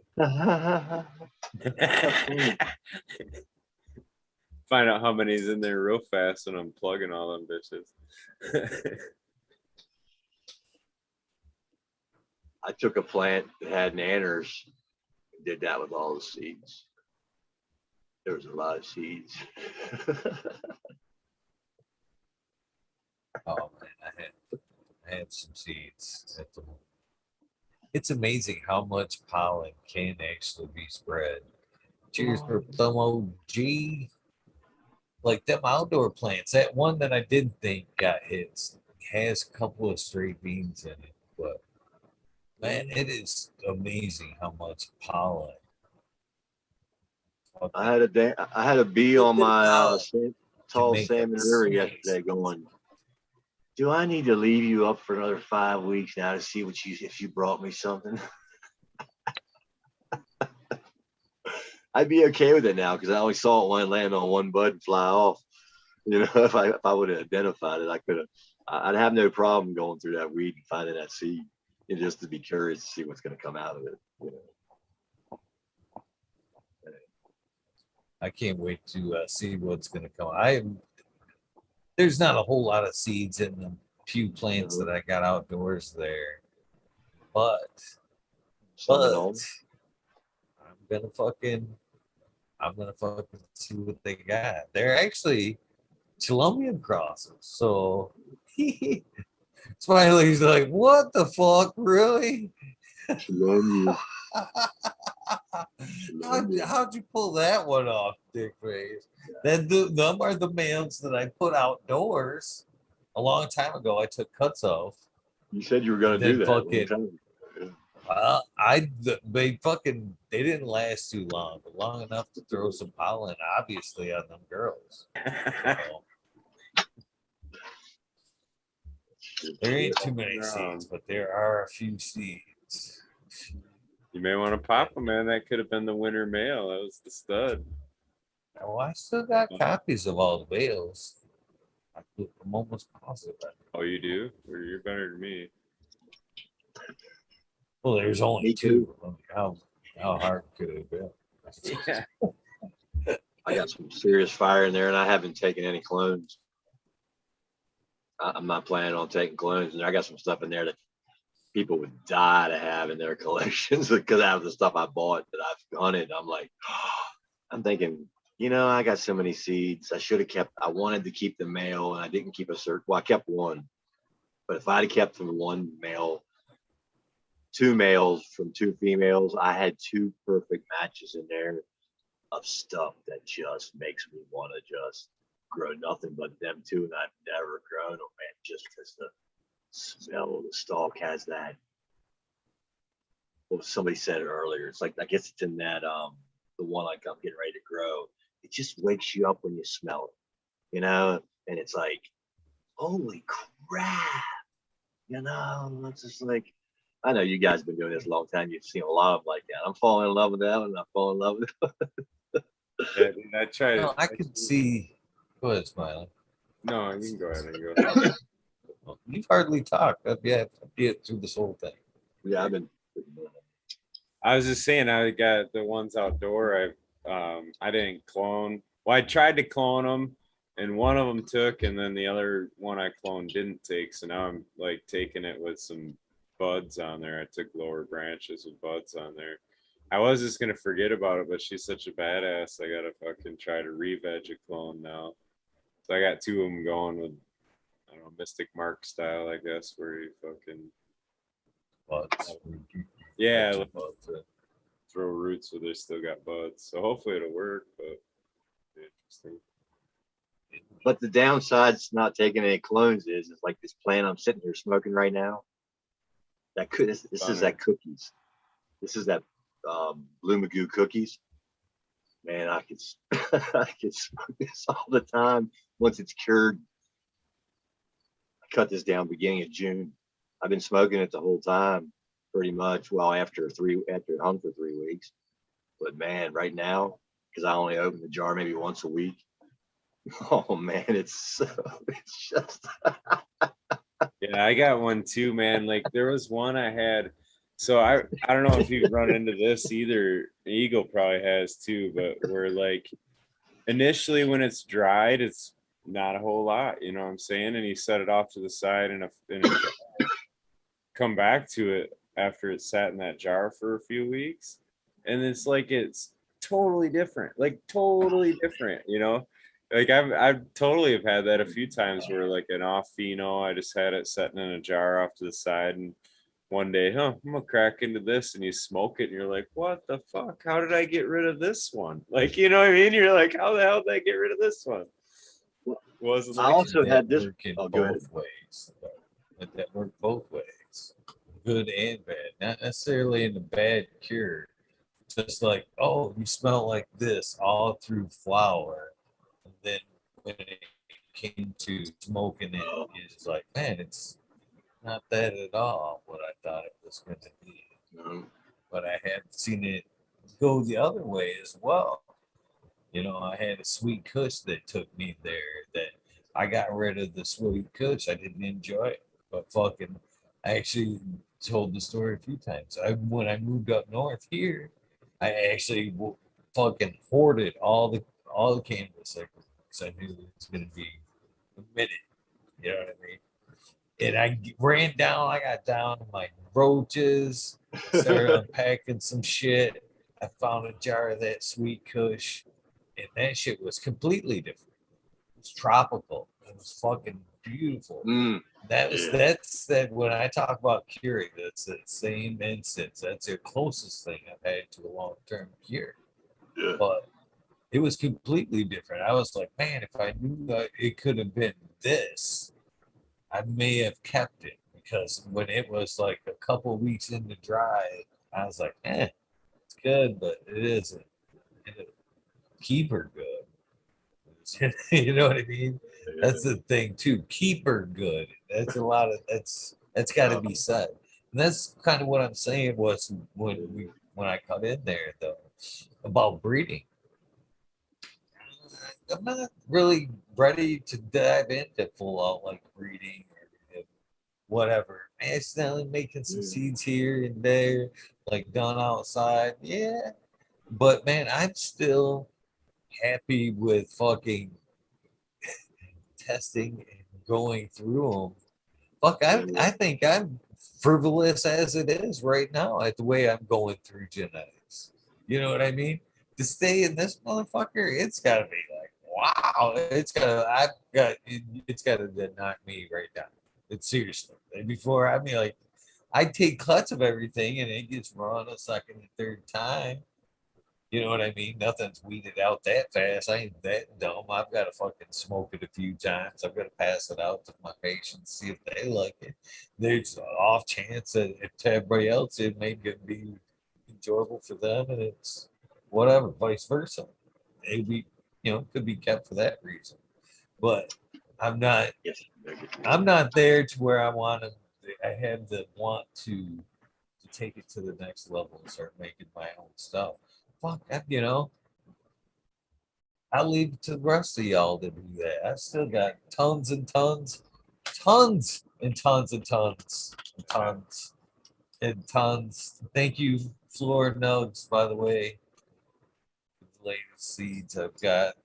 But man, I'm gonna go through these as frivolous anymore. Like, you know what I mean? That's the joy to me. What the pop, pop, pop, pop, pop, pop. See what we got. That's coming, that's going. There's still too many in the Willy Wonka fucking candy shop that we want to fucking nail myself down to trying to live with that. That's breeding to me is kind of like getting married. Why want to fucking get married to cannabis when I can fucking there's so many flavors. I want to try them all. I want to put my hand over that fucking Why I want to get stuck to that strain for the rest of my life. This is good. If I hit it again, it might get better. I don't know. That's I keep dropping me some seeds, man. Eagle's not about having a keeper.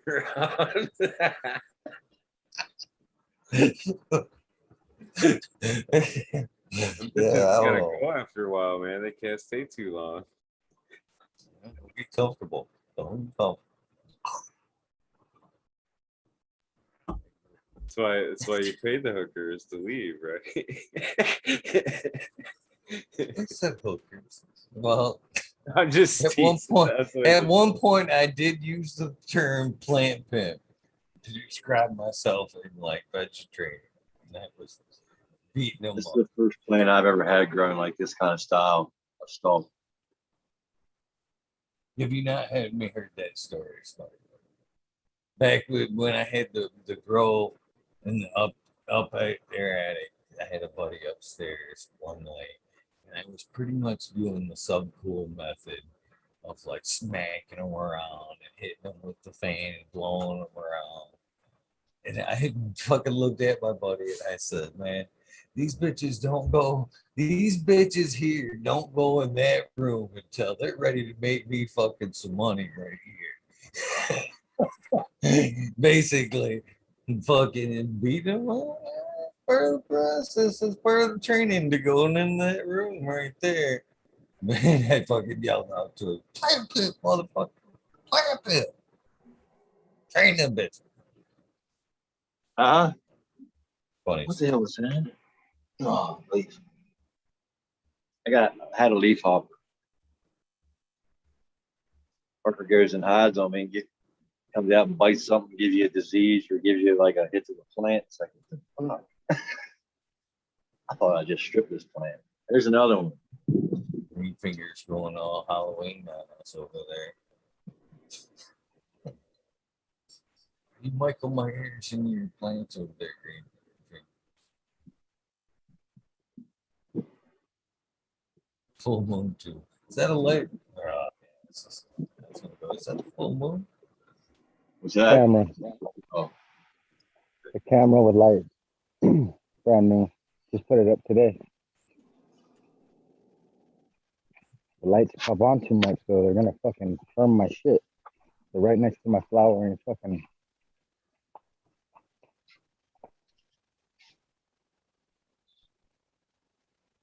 It is almost a full moon though. Time to be That's cracking. right there. Gunk. Let me go outside. Skunky Okay. cheese. Oh, there she is. Look at that motherfucker. Something's supposed to be special about that 20th, October 20th moon. Haven't read into it yet, but there's something to be said. There's something special about this one. Oh yeah, the 20th is the full moon. Is it really? No shit. That's just happens to be the next organic takeover. That's fucking ironically not planned, but pretty cool. Drop them beans. Watch the show. Drop them beans. You can drop What, beans Joey? and harvest while you're watching the show that night. Right? Not to put a sad spin on it, but actually that October 20th is the day my dad passed away 9 years ago now. Sorry to hear that. Yeah. Just dawned on me there. So anyway, it was Soil Doctor will be coming on hopefully. And hopefully the full moon doesn't make babies happen. Babies born either. You gonna be a new father? Yeah. 20th is not tomorrow. Well, today's the 19th. Yeah, well, technically, yeah. For all the morning crew, it is. You know, I keep fucking saying this, but I am days away from probably announcing the schedule of the spotlights chicken wire. again. Nice. Get back to doing that. Oh yeah. I miss the spotlights. I miss the spotlights. Like I said in the beginning, or when you're talking about the 500, making the 500 without 500 spotlights is like, you know what I mean? That's like barely. It's coasting in. It's coasting in. So I don't know, man. I was Go ahead. missing it before, but today when I was thinking about the 500, it kind of really drove it home. And I've had a lot of awesome people reach out, want to do the show, and then other people like yourself, Smiley, Johnny, and a bunch of other great people, and other great people lined up that want to come on. So it's long overdue. It should be easy to throw together a quick month and a half of shows. So I'm glad you're it should still be good though, because when I do get back to it, I should be as bright-eyed, bushy-tailed as I could possibly be about getting back to it. You know what I'm saying? I should have that eagerness as day one. No, I was just gonna say, man, like I'm excited that you're fired up to get back going at it, but I don't know, man. As far as that 500 number goes, you've still been on 500 days, man. That's it is what it is. You know what I mean? Whether it was a a wormhole, a rabbit hole, or a weed nerd world, or the normal one-on-one show. I don't know. Spotlight. It's all still you sitting there, you know. So we appreciate it. That's all. Not really, brother. You backed it up quite a few nights. Whatever, but still, the point's still the same. I didn't do it 500 times. It's all you, Eagle. A lot of inspiration there, though. A lot of inspiration in the 500s from the Smiley.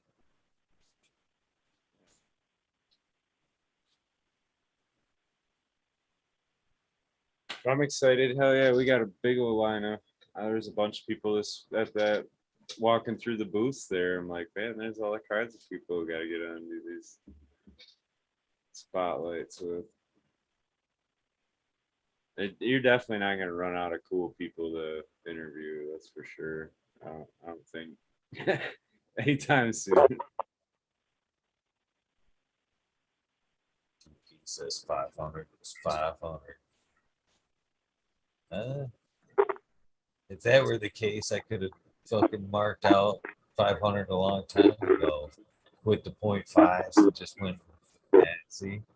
It's gray. Gets gray. I need to say 500. Whatever. Nobody's sweating you on the count, man. Nobody's sweating you on the count. When I called out the 1,000, though, seriously, when I called out the 1,000, it was to do 1,000 spotlights, not necessarily coasting. This portion, like I've always said, was always bonus extra. You know, shit I didn't have to count on. This is where you guys kind of put it all together. But yeah. That's and I feel the same way. I kind of feel like I've achieved that 500 on the backs of you guys, kind of just like slid in. Here, you guys do it for the last 100 episodes, and I'll just be here. You know what I'm saying? But whatever. It's a lot of fun. I appreciate being here with you guys for 500 fucking episodes. That's for sure. Nonetheless, 500 days of chat, 500 whatever, fun nights, 500 nights I'm grateful for sure.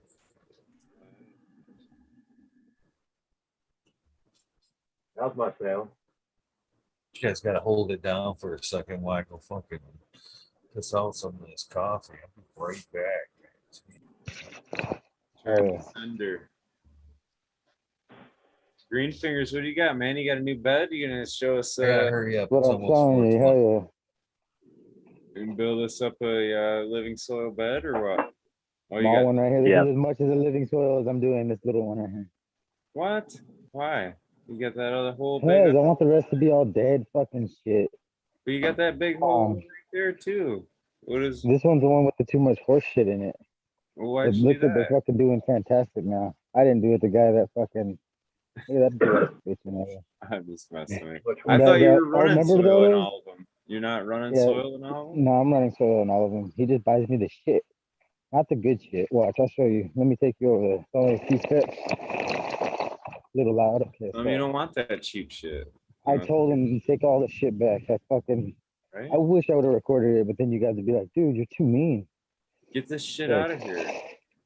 I fucking yelled and like almost beat his ass. Right? You got me Look at this that shit. What kind of shit kidding. is that? This is a good bag. He bought me this shit, dude. Ugh. Kellogg. He bought Nice. that's right near me. That's from near Fucking me. Miracle Grow.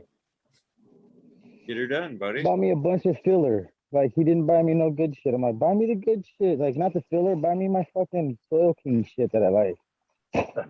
He bought me Well, this that shit. I don't Kellogg, even know what this tell is. you What is this? that 5 Kellogg that gallons. you just stole. Hey, you can't. What does he just pick up random bags of stuff? He just gets random bags at the fucking store. The stuff that's on sale at the fucking shit. He's like just random Hey, shit. So that The that nuggets Kellogg, are- that Kellogg there, Cheetos. that Kellogg is made right down the road from me, Yeah, they and that call it Kellogg local. will have some. If you get the Kellogg compost and their other stuff, especially they make the organic. They have an organic, and it's pretty reasonable, right? It's right here in the Yeah. desert.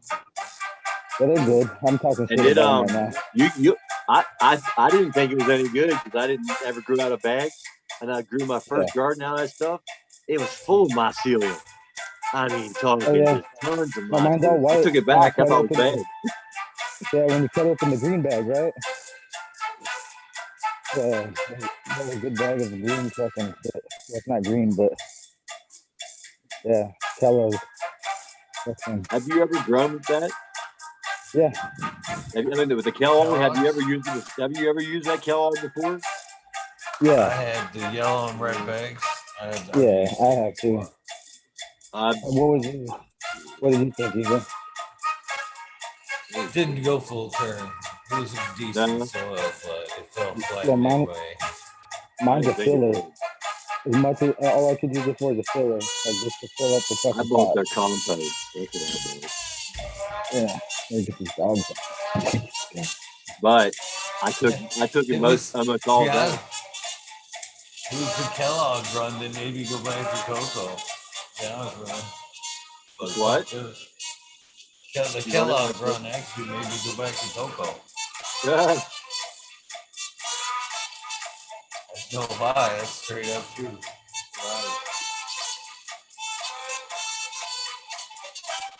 It's a heavy soil too. Well, there's that plant's right down the road here. They're shipping that shit from California. Holy crap. Well, that's a Kellogg is made here in Michigan, or at least the bags I was getting. Is it? From Michigan. He's got a bag. Yeah. They say I local believe everywhere. that. They Everywhere must they have a they're bunch at, of they say plants. that they're local. Yeah, they must have a local fucking plant in every fucking big city or some shit. Because it says local on the bag right here too. Yeah, and that other food guy out of Michigan, he can't Somewhere grow there's a this. fine print on there, though. Locally made. Yeah. Maybe that was him. I'm telling you, somewhere there's an address on it. Is he the one? Who's the other big food guy up there out of Michigan? What you got there? California. Sepulveda. There you go. Sepulveda Boulevard. There you go. Carson, California. Oh, Carson, that's not near me. Yeah, see, they got one You that know. says it's right over here in Palm Desert too. When I look it up, it says Palm Desert, California, and it pops up. Kellogg. That's not. I I'm like, heard what the fuck? I'm at like, how do you have one in that Palm was Desert? a way That's closer. That's closer. Oh, almost to fell. No avoid shit. I think shipping they have. laws right there. Not just I think they matter have of one in ease Lucerne. material, but what you can put in it and what you can put on the bag matters a lot from state to state. Yeah, well, you buy like a Georgia Pacific, you go anywhere down south or anywhere. I mean, you just all Alabama and Georgia. They're just Georgia. You can just turn down one road to another one. There's Georgia Pacific plants all over the place for paper. You know, same kind of thing. They just build their stuff everywhere and then ship it out of every state and then use up the resources and move on. It just doesn't seem feasible. The shipping's what bothers me. I'm hoping they're making it here, not shipping it too far, and they're making some of it in Michigan, not shipping it. That would be nice. Yeah. It's a whole shitload. That's where the cost is. That's where all your costs is going up right now. Fuel. Yeah, well, fuel and truckers. If you're in a trucking company over 100, there's going to be a lot of people that ain't getting out of their trucks. But that's what they've been planning. They've been wanting. They want to get their automated trucks up more. So it'll give them a reason to start doing it. Sorry about that. There's already trucks driving in Nevada where the drivers don't have to drive them, but the drivers are. All right. Well, the test might be over. That's 4 or 5 years, I guess now. Probably. It's gonna be a thing. You guys, they were testing it. You know, they were testing those trucks driving around Nevada, and the driver had to be there, and they gave a warning when he needed to take back over, but he wasn't allowed. What's supposed to be going to sleep.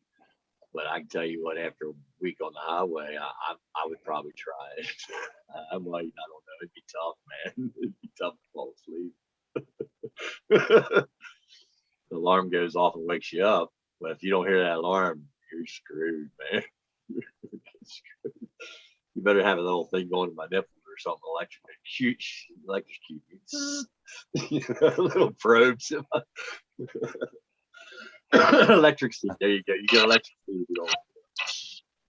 I'm probe ready.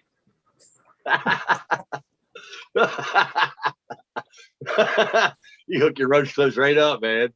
You probably got something right here sitting around, old school roach clips sitting around. Probe ready, buddy. Hook it up. What I'm saying is somewhere laying around there's some roach clips. Put one on there. I was honestly saying, looking dead. I was thinking about fucking tattooing the inner parts of my belly button. Oh man, torture days.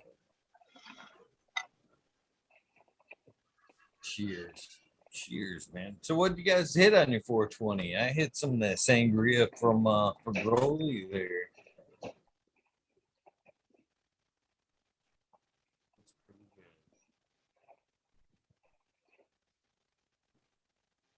I didn't hit nothing. I stayed dry. Stayed sober for all of you guys. I was smoking a cheesy 4 joint. But I did get some lime skunk from for Girly, now that you say that. It's always good. Yeah, dude, he's cool. He's the man at it for sure. I'm smoking Blue Magoo cookies.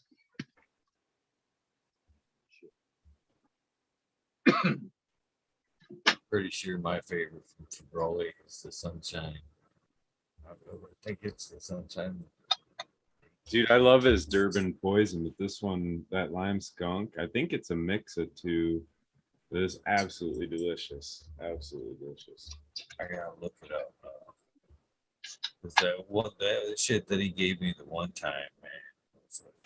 It's so far back. That shit was so good. Yeah, he had another lime one. He had the lime skunk, and there was a lime something other one. This one was I think it had garlic tones to it, if I remember correctly. Now look, I'll tell you that.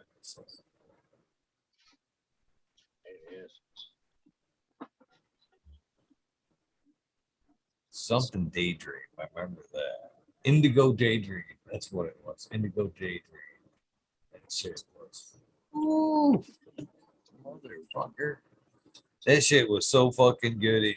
Both in taste, but in high too. Because man, it kind of lived up to the daydream effect. And for a while, you like took it in and hit it, and it like fog you up. As long as you were like, you took that dab and you like held it in, you were completely like fogged. But as it fucking on that exhale, it like it cleaned out your mind and cobwebs and everything. You know what I mean? On the exhale, and just left you like super like focused. And that shit was, oh man, I don't like hoard many things. I think you know have learned that about me by now. But that in particular pup there, the Indigo Daydream, I used sparingly because that shit was good. I knew it would be a minute before I could replace it. That shit right there was good.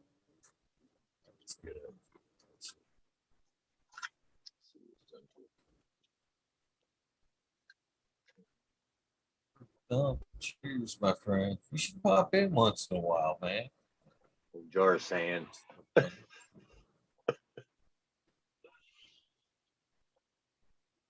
I just took it out of the freezer and opened it up without letting it settle. What an ass. You know that you should let that thing not do that. I should smoke that all right now. That's impossible. Oh man, That's how you come on. What's that? I used to be that. I used to be that guy that ran around with the cooler. You know what I mean? At one point with your hash in there. Oh, can't let it melt. You can't let it melt. Yes. No, I like it to melt, but you don't want to take it out of the freezer, right? And open it up without letting it equalize, do you? Just like your cannabis. If you put cannabis in the refrigerator or freezer where it gets moisture, and I didn't do that. I'm just wondering what's going to happen now. All right, everybody take a clump out of there so we can all smoke it real quick. Wish I would Yeah, snag get up on that. Get your virtual dabber, come through there and grab a big scoop. If it starts grabbing it, I'm gonna get freaked the fuck out. It starts empty on you and shit. Or sucking it back into the phone. Hey, if it ever starts sucking it back into the phone, you guys ain't never gonna see me on a phone again.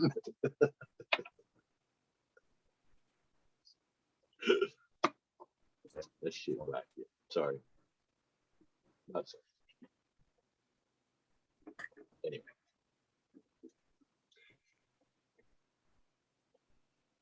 Everybody went silent. What happened? I was just We reading. just found some crickets. Yeah. I know what it is. I talk too much. Yeah. Locked up in this camper out in the desert. All they let me do is smoke weed and grow it. They won't let me do nothing else.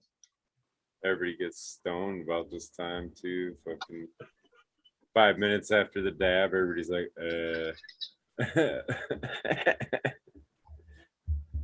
staring. Oh, worse things could happen there.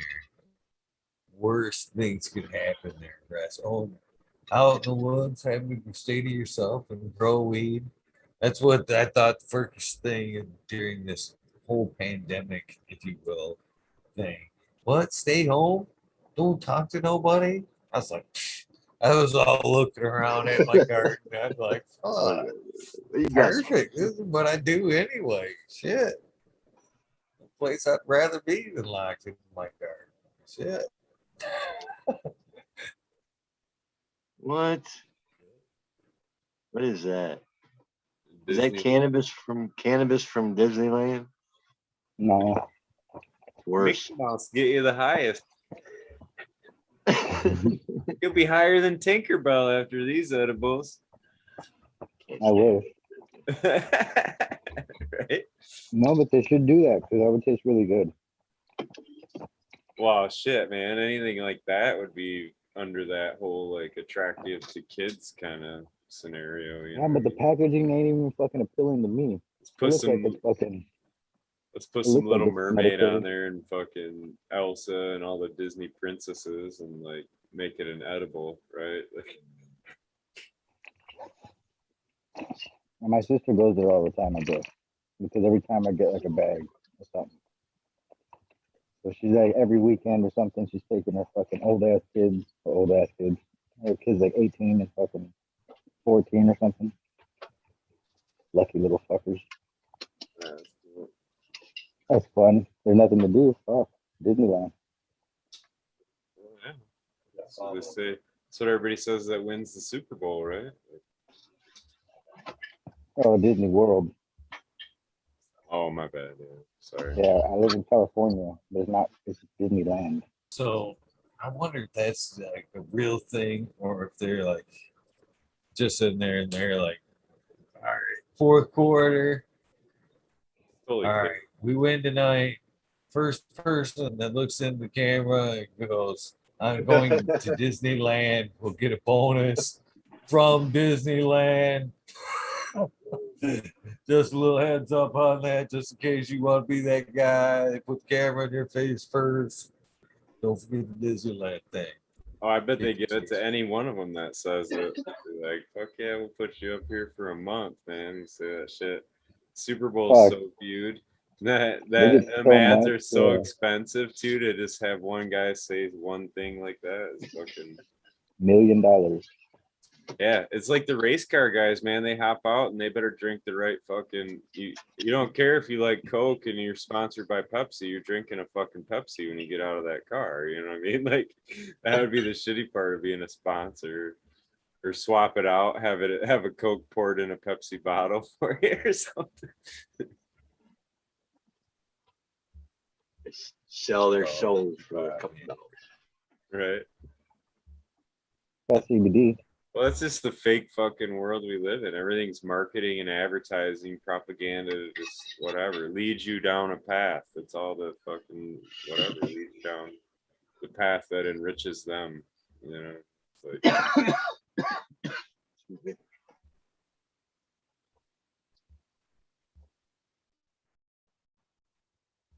you get sold a bill of goods. Recovery. This is like normal shit now. You find them in stores like everywhere. CBD drinks. Gas station. Nice.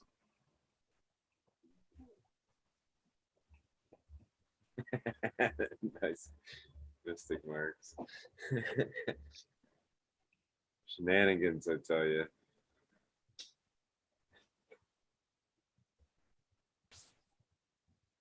Strawberry lemonade. THC. Let's Yeah. chug it. Fuck chilling. Slam Yeah, it. that's what I was just thinking. Fuck showing me the bottle. Down that thing. Tell me about it. All right, show me the empty bottle. I drink a You little start bit. slurring. You start slurring in 20 minutes. I'm down for bottle. It tastes like fucking sour lemon, like real lemon zest. He's like, no. Yeah, I'm Is not that the finding that. syrup kind of you should put with like a pop? Some of them syrups you actually should. So This one's almost just like lemonade, like it's really bitter.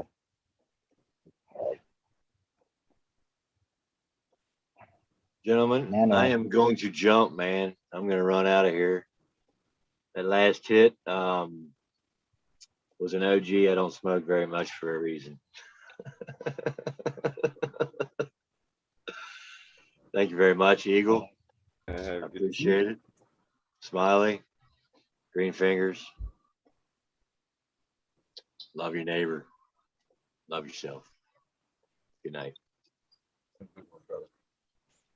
All right. I'm gonna cash out too, man. It's almost that time. It's like 3:40, 4:40. What is that? 37. Oh, Oh, tincture. tincture. Same one from the other day. I thought that was Watermelon. oh yeah. But Not taking it. All right. we're interested in the tinctures into something like these. Not necessarily the psychedelic ones, but this one's like a home blend, which Talkin. nice. Both for the mind. But yeah, this is meditation. Not that I'm against cannabis tincture. No, there's a lot of tinctures for sure. Well, Mr. Smiley, thank you for popping on. Yeah, man. Hopefully you have a good week. So, just to be clear here, as I have clones coming, do you want clones or do you want a nice size? I think we went over this, but let me just If you got a teenager, it'd be perfect. I've got a teeny and I'm ready to top it out again. I've already topped it once, but by the time you get it, it should be like it should have a nice bunch of heads on it. It should be well rounded, ready for power. Yeah, because that's the one that needs to be big. I was thinking of just getting that girl as big as possible and scrogging one whole scrog for that chilumbium and then stuffing the rest of them around it maybe or something. He's like, oh, I got a big one for you. You'll pull out a giant.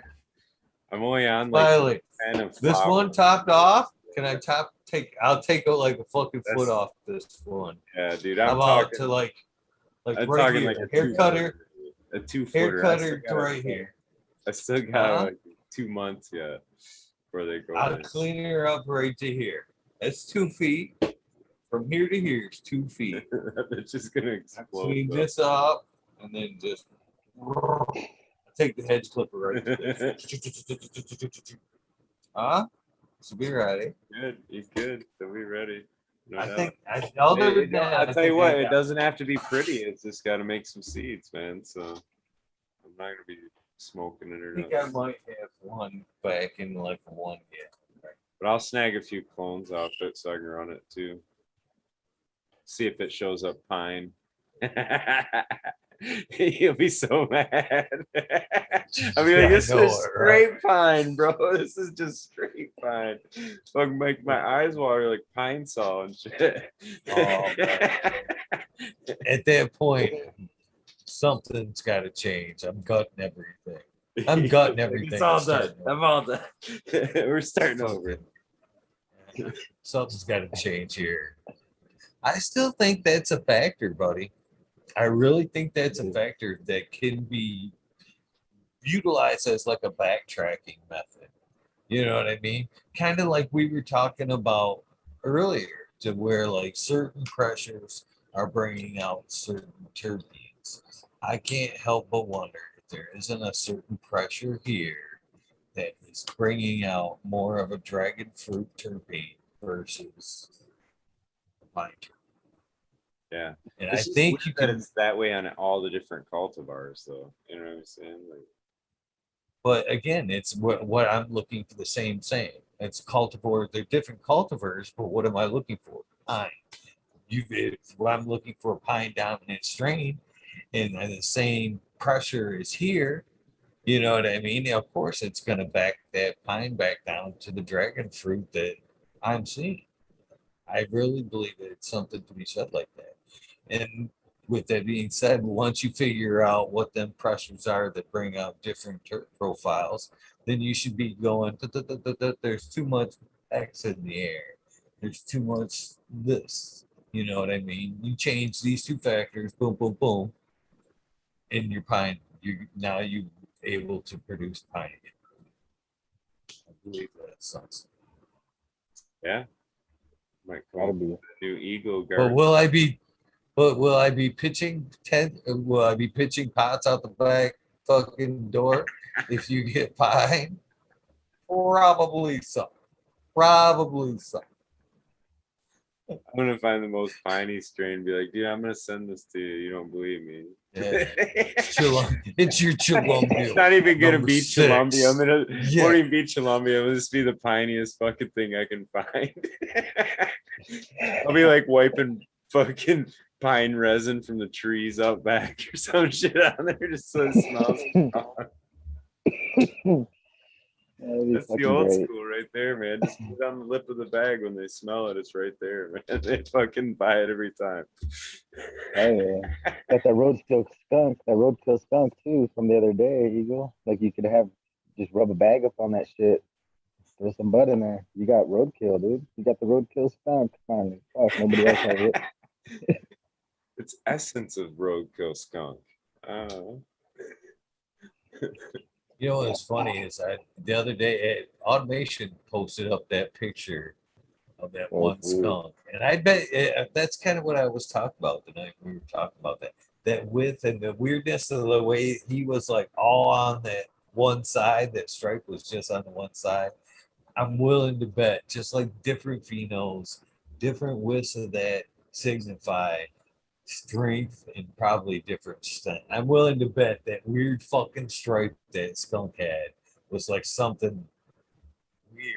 You know what I mean? He put off something weirdly pungent with that fucking weird stripe down the side. I'll tell you one thing, it doesn't sound like a fun science experiment to try to figure that out. And different terpenes of the fucking skunk's ass. I bet we could Google it. I mean, fuck, there's You know, It might as far be, as scientists have squeezed every anus gland in the fucking world. So right. But again, you put it to cannabis, and we're all excited about it. We're like, oh yeah, this one's like fresh out of its ass. Oh yeah, this is definitely the pheno right here.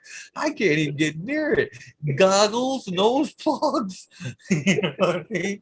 That's the one. Yeah, literally makes You're you all like cry. dry different heaving on the- scenario. We're completely excited about it. Mhm.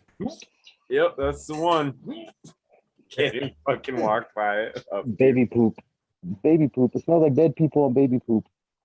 Wait, what the yeah, fuck? What some do of dead those, people smell man. like? I don't know, dude. The dead people one, like, Yeah, I don't even know what a dead person smells like, to be honest. Like, unless I Why believe would there you are. ask? I believe that's a capable terpene. I just don't know that that's yeah, a I just desirable never one, smelled a man. dead Like person.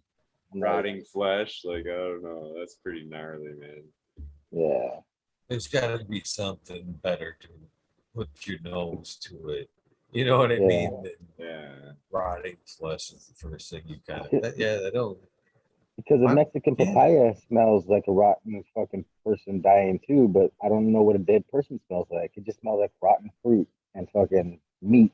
Like, like, yeah, it's not a person, though. It just, I don't know. Yeah, I don't know, man. But cool, brothers. Have a good one, man. Another good weed nerd world. Oh, yeah. Everybody has a great Tuesday, great week. See you Wednesday for sure. have a good one, brother. Thank you for That's coming. nice. Well, I think we should follow the hint of screen fingers. I do have a Yep, little bit of work to do before I fall out. yep, yep. Weed Nerd World, Weed Nerd for life. Fucking, we did it again. Peace. Love you. 500, baby. Have a good one. Well, with that being said, that does wrap up another episode 500. 500. Jesus. You know, like I said, in a small way, I am slightly bummed out that it wasn't 500 consecutive spotlight episodes like I was bright-eyed, bushy-tailed, and was hoping for. But life throws us a little bit of ups and downs at times. So at this point, you guys are right. I'm fucking 100% grateful for 500 nights, no matter what, of being with a great group of people, great community, an amazing plan. I should be just grateful. Period. 500. And I am. Thank you guys very much for 500 episodes, 500 amazing nights. Thank you very much for helping me turn this into anything other than me hitting that camera. CJ Apple, one, what was it? Drop one shot. A lot of other great people that were here at the beginning. Johnny Candace, Jim Coolio, Bob, Rasta Bob. Shout out to you, my friend. Always catching the tail. Glad you came. Well, with that being said, let's get to these shout outs. I love this music, but it's not fast enough for shout outs. I bang through them bad boys.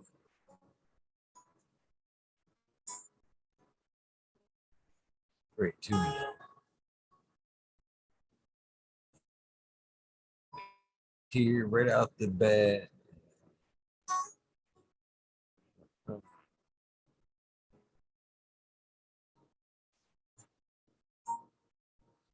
Go with we go with Ted.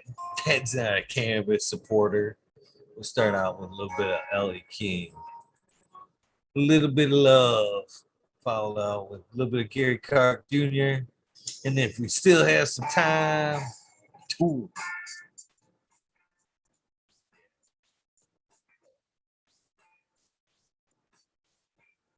Turn this up a little bit here.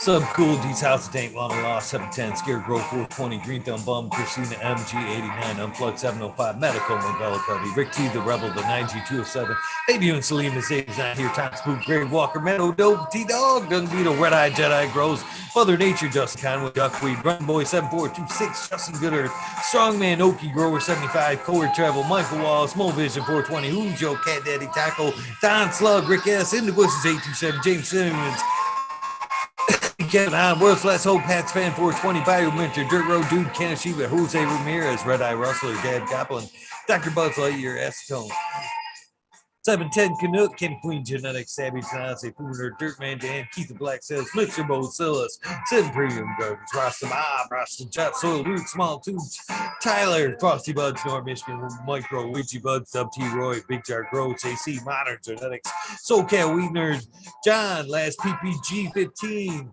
Green County Grower, Perfectly Imperfected, CJ Apple, Dog P Tree Grower, T1 Productions, Dank Grower, DOA Grow Med, Smith Beauty Grows, I Gruesome, Johnny Candace, Nutrient Shootout, Sonny Nicky, Joanne Slammer, NNY, Pixel Monkey, St. Bernard's Observation Booth, Clover 420, High Spy, Aldrich 25, Madam T, Stu Moon, Can of Crate, Loki Gross, This Guy Burton 7979, Midwest Outlaws, Polish Hammer, Voodoo Ultras, Fresno Weed Nerds, Fresno Nerds, Cali Connections, Wolverine Grower, Big Jar Grows again, Jimmy Wonder like late way back farmer, T Block MMP Nations Creations, Aberlana, Psychedelic Warlock, Iris LD, Tursiki Rob, Big Day 420, Brent Window, Big Ed 1961, Manawati, G3, The Green Cleave, JK Triple G, Mr. Sprinkler, Brittany and Tyler Teasley, Hope Farms, Lisa G, John B.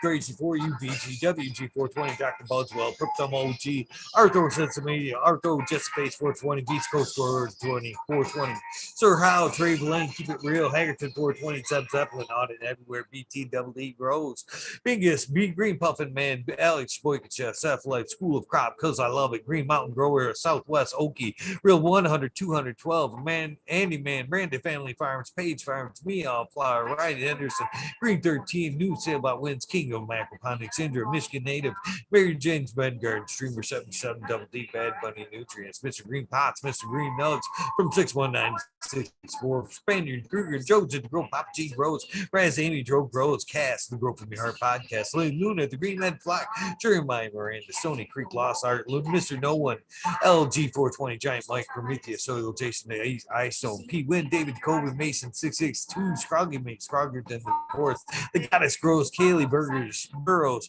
Chad and Brad Family Farms, Paulie P, Kevin Joji, Mike Honcho, Jay Huggins, UDA, Green Tree Hunter, Kush Cloud, Joshua Sneedsland, Organic Hornbuds, Warren Nelson, Cam Wood, Maine Mystic, Show Love Always, Kelly Stone, Texas OG, Chuck Norris, RJS, Claire Fresno, Happy Guy, Dan the Indoor Man, Gromish Homies, Hamilton Grows, Clip Smoke, Keystone Canna Flag Be High, Keystone Canna Flag PA, Big High 710, Eugene Relay, Base Food Hustle, Fred Darn Carlos, North Arizona, Big Road 420, No Sellout, got Jesse White, got Stain Yeti, Introvert Genetics, So J, Vixen Robin, Killer 8 Modes, James Buttercreek, C-Dub from NorCal, The Pharmacy Seabag, Deadhead, Smokey 616, Curtis Mahan, Matt Myron, Morte, Rick Heyman, Stephanie Dora, and Tennessee, Vicarious K, Mike Rubel, Sue Bear 420, Maxi 751, Lawrence Gonzalez, Stu Moo, Slow to Get Up, Popco 719, Baker Shake, Baby Old Smoke, PWC Grow Drugs,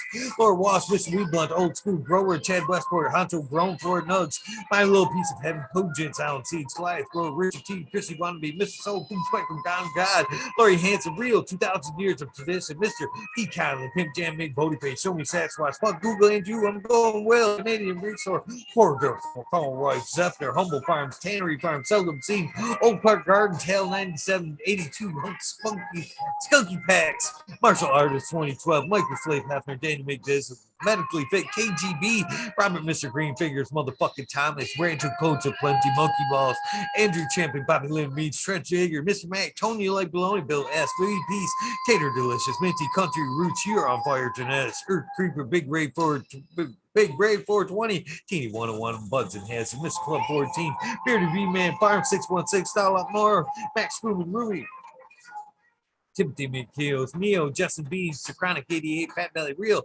Jennifer Steele, Kimba03, Turk Farmer, Shannon Stevens, Carlitos, Latino Skater Country, Mr. Speed, Wolf Seed, Firesaw, Wally Wookie, The Goddess Grows, Rasta Bob, White Feather Grows, Burning Shrooms, Tone Grows, Dink, K-Man Grows, BX Gunna, Smith, Dude, New Grove, Sean McCain, J.A. Monks, Dink, Agenda, Walla Walla, Cannon Grove, Fall Dog, Huron, Cannabis Council, Alyssa's Parish, Rock Red, Justice Mick, 420, Ben, Fresh Grove, Driving Herbs, High Boy, You Man Grows, We Be Growing, Australian Grown, Love for the Plant, Argo Milk, and Smart Poker, Unfrozen Caveman, Wise High, Surfcraft, Micro Goon, Jeff Lowenfeld, Mobius Grows, Dink, Dave Dank, Brownies, D&D, Elliot Harkins, Mystic Flavor, The Foraging Gardener, Overwater, Overkill, Seattle Steve, Shadow Warrior, Valley Green 514, Amelia Johnson, Oz Indica, Dr. MJ Coco, Brandon Russ, Matthew Gates, These Rags, Drone Star, Shotgun Willie, Dank Yoda, Jay Simmons, Sure Bro Grows, Lackman Spoon, DJ Conley, Aaron the Grower, Night 1978, Michigan Grown Buds, Your Boy, Roy Boy, Delta 9, J. McDaniels, Blackamus 420, Stinky Colas, Dylan Sign for it, PSC Farms, Husky Garden, Sungrown 707, J.A. Drove, J420, Cascadian Growth, Tito's McGee, Four Plants A, Weedworks, Captain Scroggs, Skunky Buns, Hans Warrior, Jackie Young, Terry Lee Live, McGasser, Tempe, Annie, N.D. Urge, Green Jr., Leon from All Purpose Plus, Green Goose, 11 Smiles, 11, Bendu Buzz, Michael Ross, Plenty, 311, Mitchell, Kinder Grows, Evergreen, Hayes, G Friends, Tree, MMJ, Matt S, Say Bob, Dragonfly P, Justin Bennett, Travis Walls, Lucky Mike, Sienna, Chronic Seeds, Crane Chronic, Titan from West Coast Seeds, Shango Gas, Labassa for life.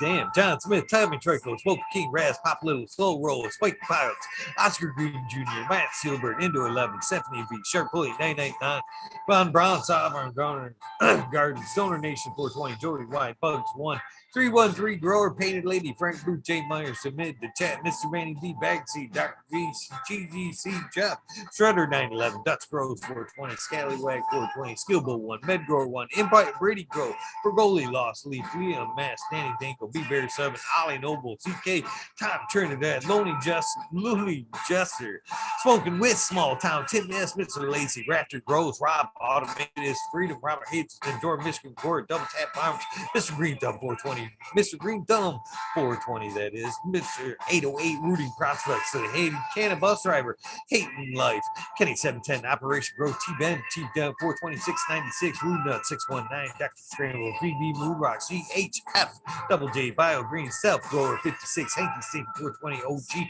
KP, Ganja Nana, Your Mama, Georgia Joe, Roy Rodriguez, Speed Growing, Nature's Best Nugs, Killer 8, Killer B Grows, Ganja Wizard, Husky Gardens, Nut Tree 420, Dr. Ooh, Soul 4 Life, Bully 4 Life, the Jeff Row 420, 69, Viva 698, Dr. Franklin Booty, Goddamn, I make Ted's Test, the Riffin' Bad Boy, Jack Greenstock 420, 420, Boom Farm, Charlie Farm 420, Aldridge 25, Smiley's Gardens, JD's, Misty's Nugs, Smoking Roll Fraser, Roll Quasi, Twisted Roots, Faded Farm 420, Jeff Borowski, Genetic Memory Farms, Evolve, Cameron, Mr. Bagseed, Jill Carter, Mystic Marks is in chat, Mystic Grower, Ginger Snap, CTE, Girls A, Rick Wolf, DLLP 2372, Dead Denver, Mike Denver, Sergeant Pepper 420, Cannon Trooper, Blind Cat 420, Light Up Again, TM, UKSIF 420, Buddha Boy, Deb Tripper, Medical, MJ, Buddha Boy, or Budsville, USA. Sorry, Buddha Boy, you deserve 2 shout outs. So you rock.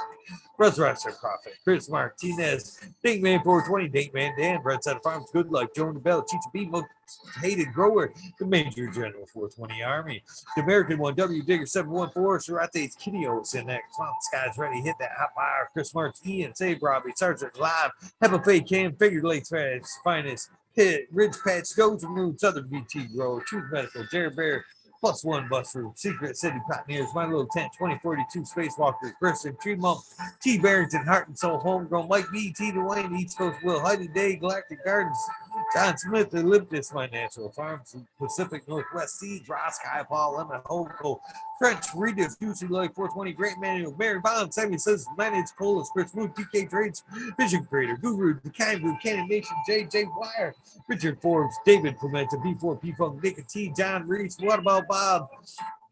Prince Patty, Daniel Bergman, Green Puffin Man, Beat Doug Lee, James Sean, Chris Sarge Gross, 818, James, Jan, oh damn it, John Wayne, Carolina Root, Sister Gold here, Deanna L. Dinkerino, K&F Gardens, Blank 1030, choose one, Only Feet Farmer, James Crypto Dirk, James Richard Lamb, HIP Grown, Matt Jabine, Dan Marino, Chronic Wonder, Sunrise Grows, Top Floor Genetics, Home Vision 420, Can 2 Canvas, Jesse Fisher, My Dog Nelly, Roosty Farms, Alex Hardy, Hardy Gear, Benny Cropper, Daniel Growth, Forders, Mitten Grown Med, Sunrise Growth, Lexi, Brittany, and Koo. My baby girls, I love you girls now more than ever. Real on that. No Limit 916, Scrumpy Toes, Alchemist, and Cannon Mix. Soulborn Addiction, Ross Road, Alex D, Dirty or Catfish, High Power, Thunder Dan. Sorry, Thunder Dan. Fucking wish I would have been there this weekend. If anything, to meet you. Damn, it sucks.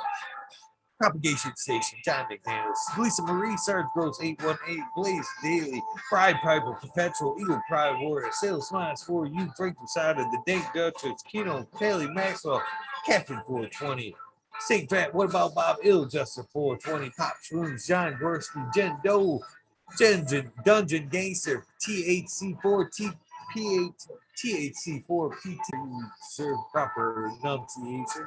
T. Barrington, Honcho Grown, Swamp Cat, Polero, Cannabinka, Basabica, Zendo, again, Mr. Manny B, Canifari, 420, AB Noro, Frank Guerrero, Bear Freak, J. Brent, 74, CK, Brown Guy, 420, Hackaderm, 420, Burning Tree, Main, EA, Grayson, Grow, 207, Hydro Daily, Hempwood, GG, Jamie Rain, Supreme Grade, Sony Rockefeller, Caveman, Cannabis, Bruce City said, Hawaii Sustainable, Midnight Roots, Dead, Cynic, Knuckles, Michael P, Polly D, Quick B, Nimble, Bud, E, Kilowatts, Michael D, 4889, Disbanded Brothers, Mycelia, Matt, Jesse Fisher, Joseph,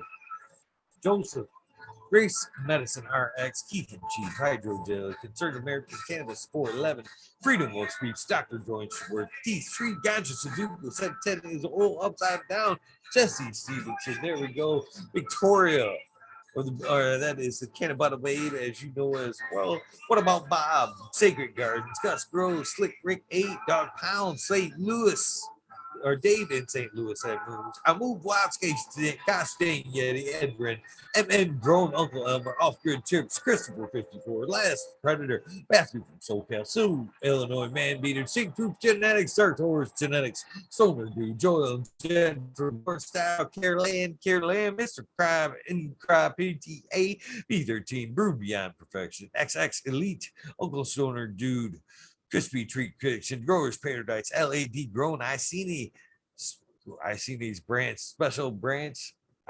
Still gonna be Icini, brother.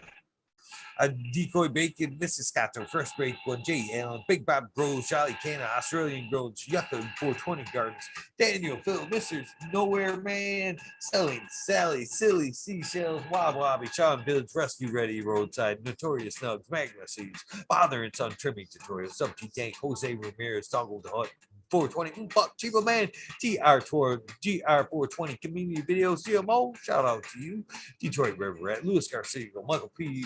AJ Everyday, Captain Potter, Ted Bob 13, Main 420, Medroid, Cookie Scoop, Jake Kendricks, In for the Grill, Backwoods All Good, Sally Mansell, Adam Skankin, Chanel Simpsons, One Smoke Away, Andrew Roach, Kazoo, Burn Ink, Mr. Lincoln, Stinkin', Mr. Aaron Burnett Rose, Angel Studios, MG, the 420 Growth Set, Paul D. Elliott, John Fleming, Pink, Dinkovich, Fibro Flower, Paul T. Seldom Scenes, Elevated, Lenny Organic, Sun Man, Chiba Sunny, Jeff Popog, Ricardo Sosa, Dan J, Earth Friendly Farmings, Candy Forest Farmer, Fuck All That Be, The Misfit Grower, Jason Line 512, Snake Eyes, Northern 4466, Jason Grayson, Stoner Breaker MD, Stoner Creek, Russ Sonic, Fringe Dweller, Tarzan, Superman, Old Man, Herman Ash, Freebird, Mo Bird, Manigar, Simple Man, Survival One Time, Tip Blake, Off Coast Chronic, St. Fat, Tabulero, Polero, Harley Grower, Gent God, Jason Line 516, 512, Steve Sharpie, The Island Hayes, Scuba Steve, Beats, JR Raves, Randy K, Steve Collins, CCDR, Mission Brother, Claire Killian, Wardrobe Firing, Randy Grande, Piff 1000, Ace Boom, 3223, Wake Up Captain Freedom, Big Puffer Smiles, 50 Digit, Missy Ganja Mooch, Hash, Red Steam, Super Bob, Broski 808, Weekend at Bernie's, K-Bag, Justin Station, Strong Style, Organic, Zippy, Magnetic, Honesty, K-Hell, Me All Flower, Brent Boog, Todd Kendrick, Snoop, K&T, Chris D, True Soon, Full Time, Full Natty, Dread, Barbara Matthews, Ancient Soul Grown, Kevin Jiu-Jitsu, Canada Health and Happiness, Berserk 215, Collab, Low Cut, Every Trendy, Mo Manic, Man, Brad's Bentley, Helen Huge, James T, Atomic Spoon, Miss Jill, Big Daddy, LT Gardens, High Flyer 420, Lobster Brush, Bro, Mother Tree, Maine, Red Pill. Where you at, Red Pill? Yo boy, Roll Boy, Aesthetic, Shannon Gibbons, Ruhan, Rick W, Comfortably Numb One, Smoke Away, The 840 Show, Richard Lamb, The Red Pill 710. Again, where you at, Red Pill? Cannabis Pursuit, K Rolling, Worthy Buzz, Logan Man, 81, Oil and Flower Podcast, Entourage Spec, Warren Dixon, Pink Lady Luck, El Mondo 420, surrounded by Keith Ferrari Farms, French Dwellers, Single Fathers, Happiness Without Guilt. Some say it's Mike, Steve, 562, John Ganja, James Chrysler, Ganja Ghost Genetics. Sorry about that. Zenzolo, B. Benson, Astro Charlie, Sativa, Smooth 4GTC, A. Bush Doctor, Dirty Hole Gardens, TK, James C. Weaver, Grove Ohms, Corey Gavman, Green Hill Farms, Hillbilly Herb, Tasty Worm Herb, Tasty Worm Turks, that is Hunky Brewster, YBF, Larry OG, Abolish Farms, Abolish Productions in chat, hopefully still. Spurt and Grown, Green Thumb, Johnny Green Thumb, 710, Michigan Wildflower 710, Seldom Team, Gambler, Todd O'Connor.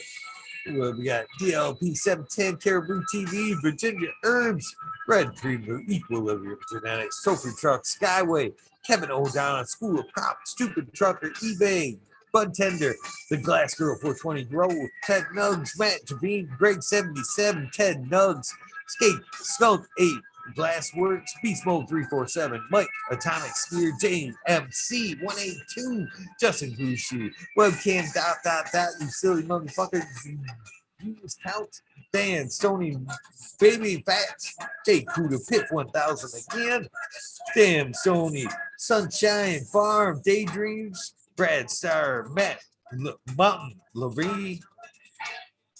Oh man, it's counting about a bitch. Scotty, no way. Justice, Mick, not sure.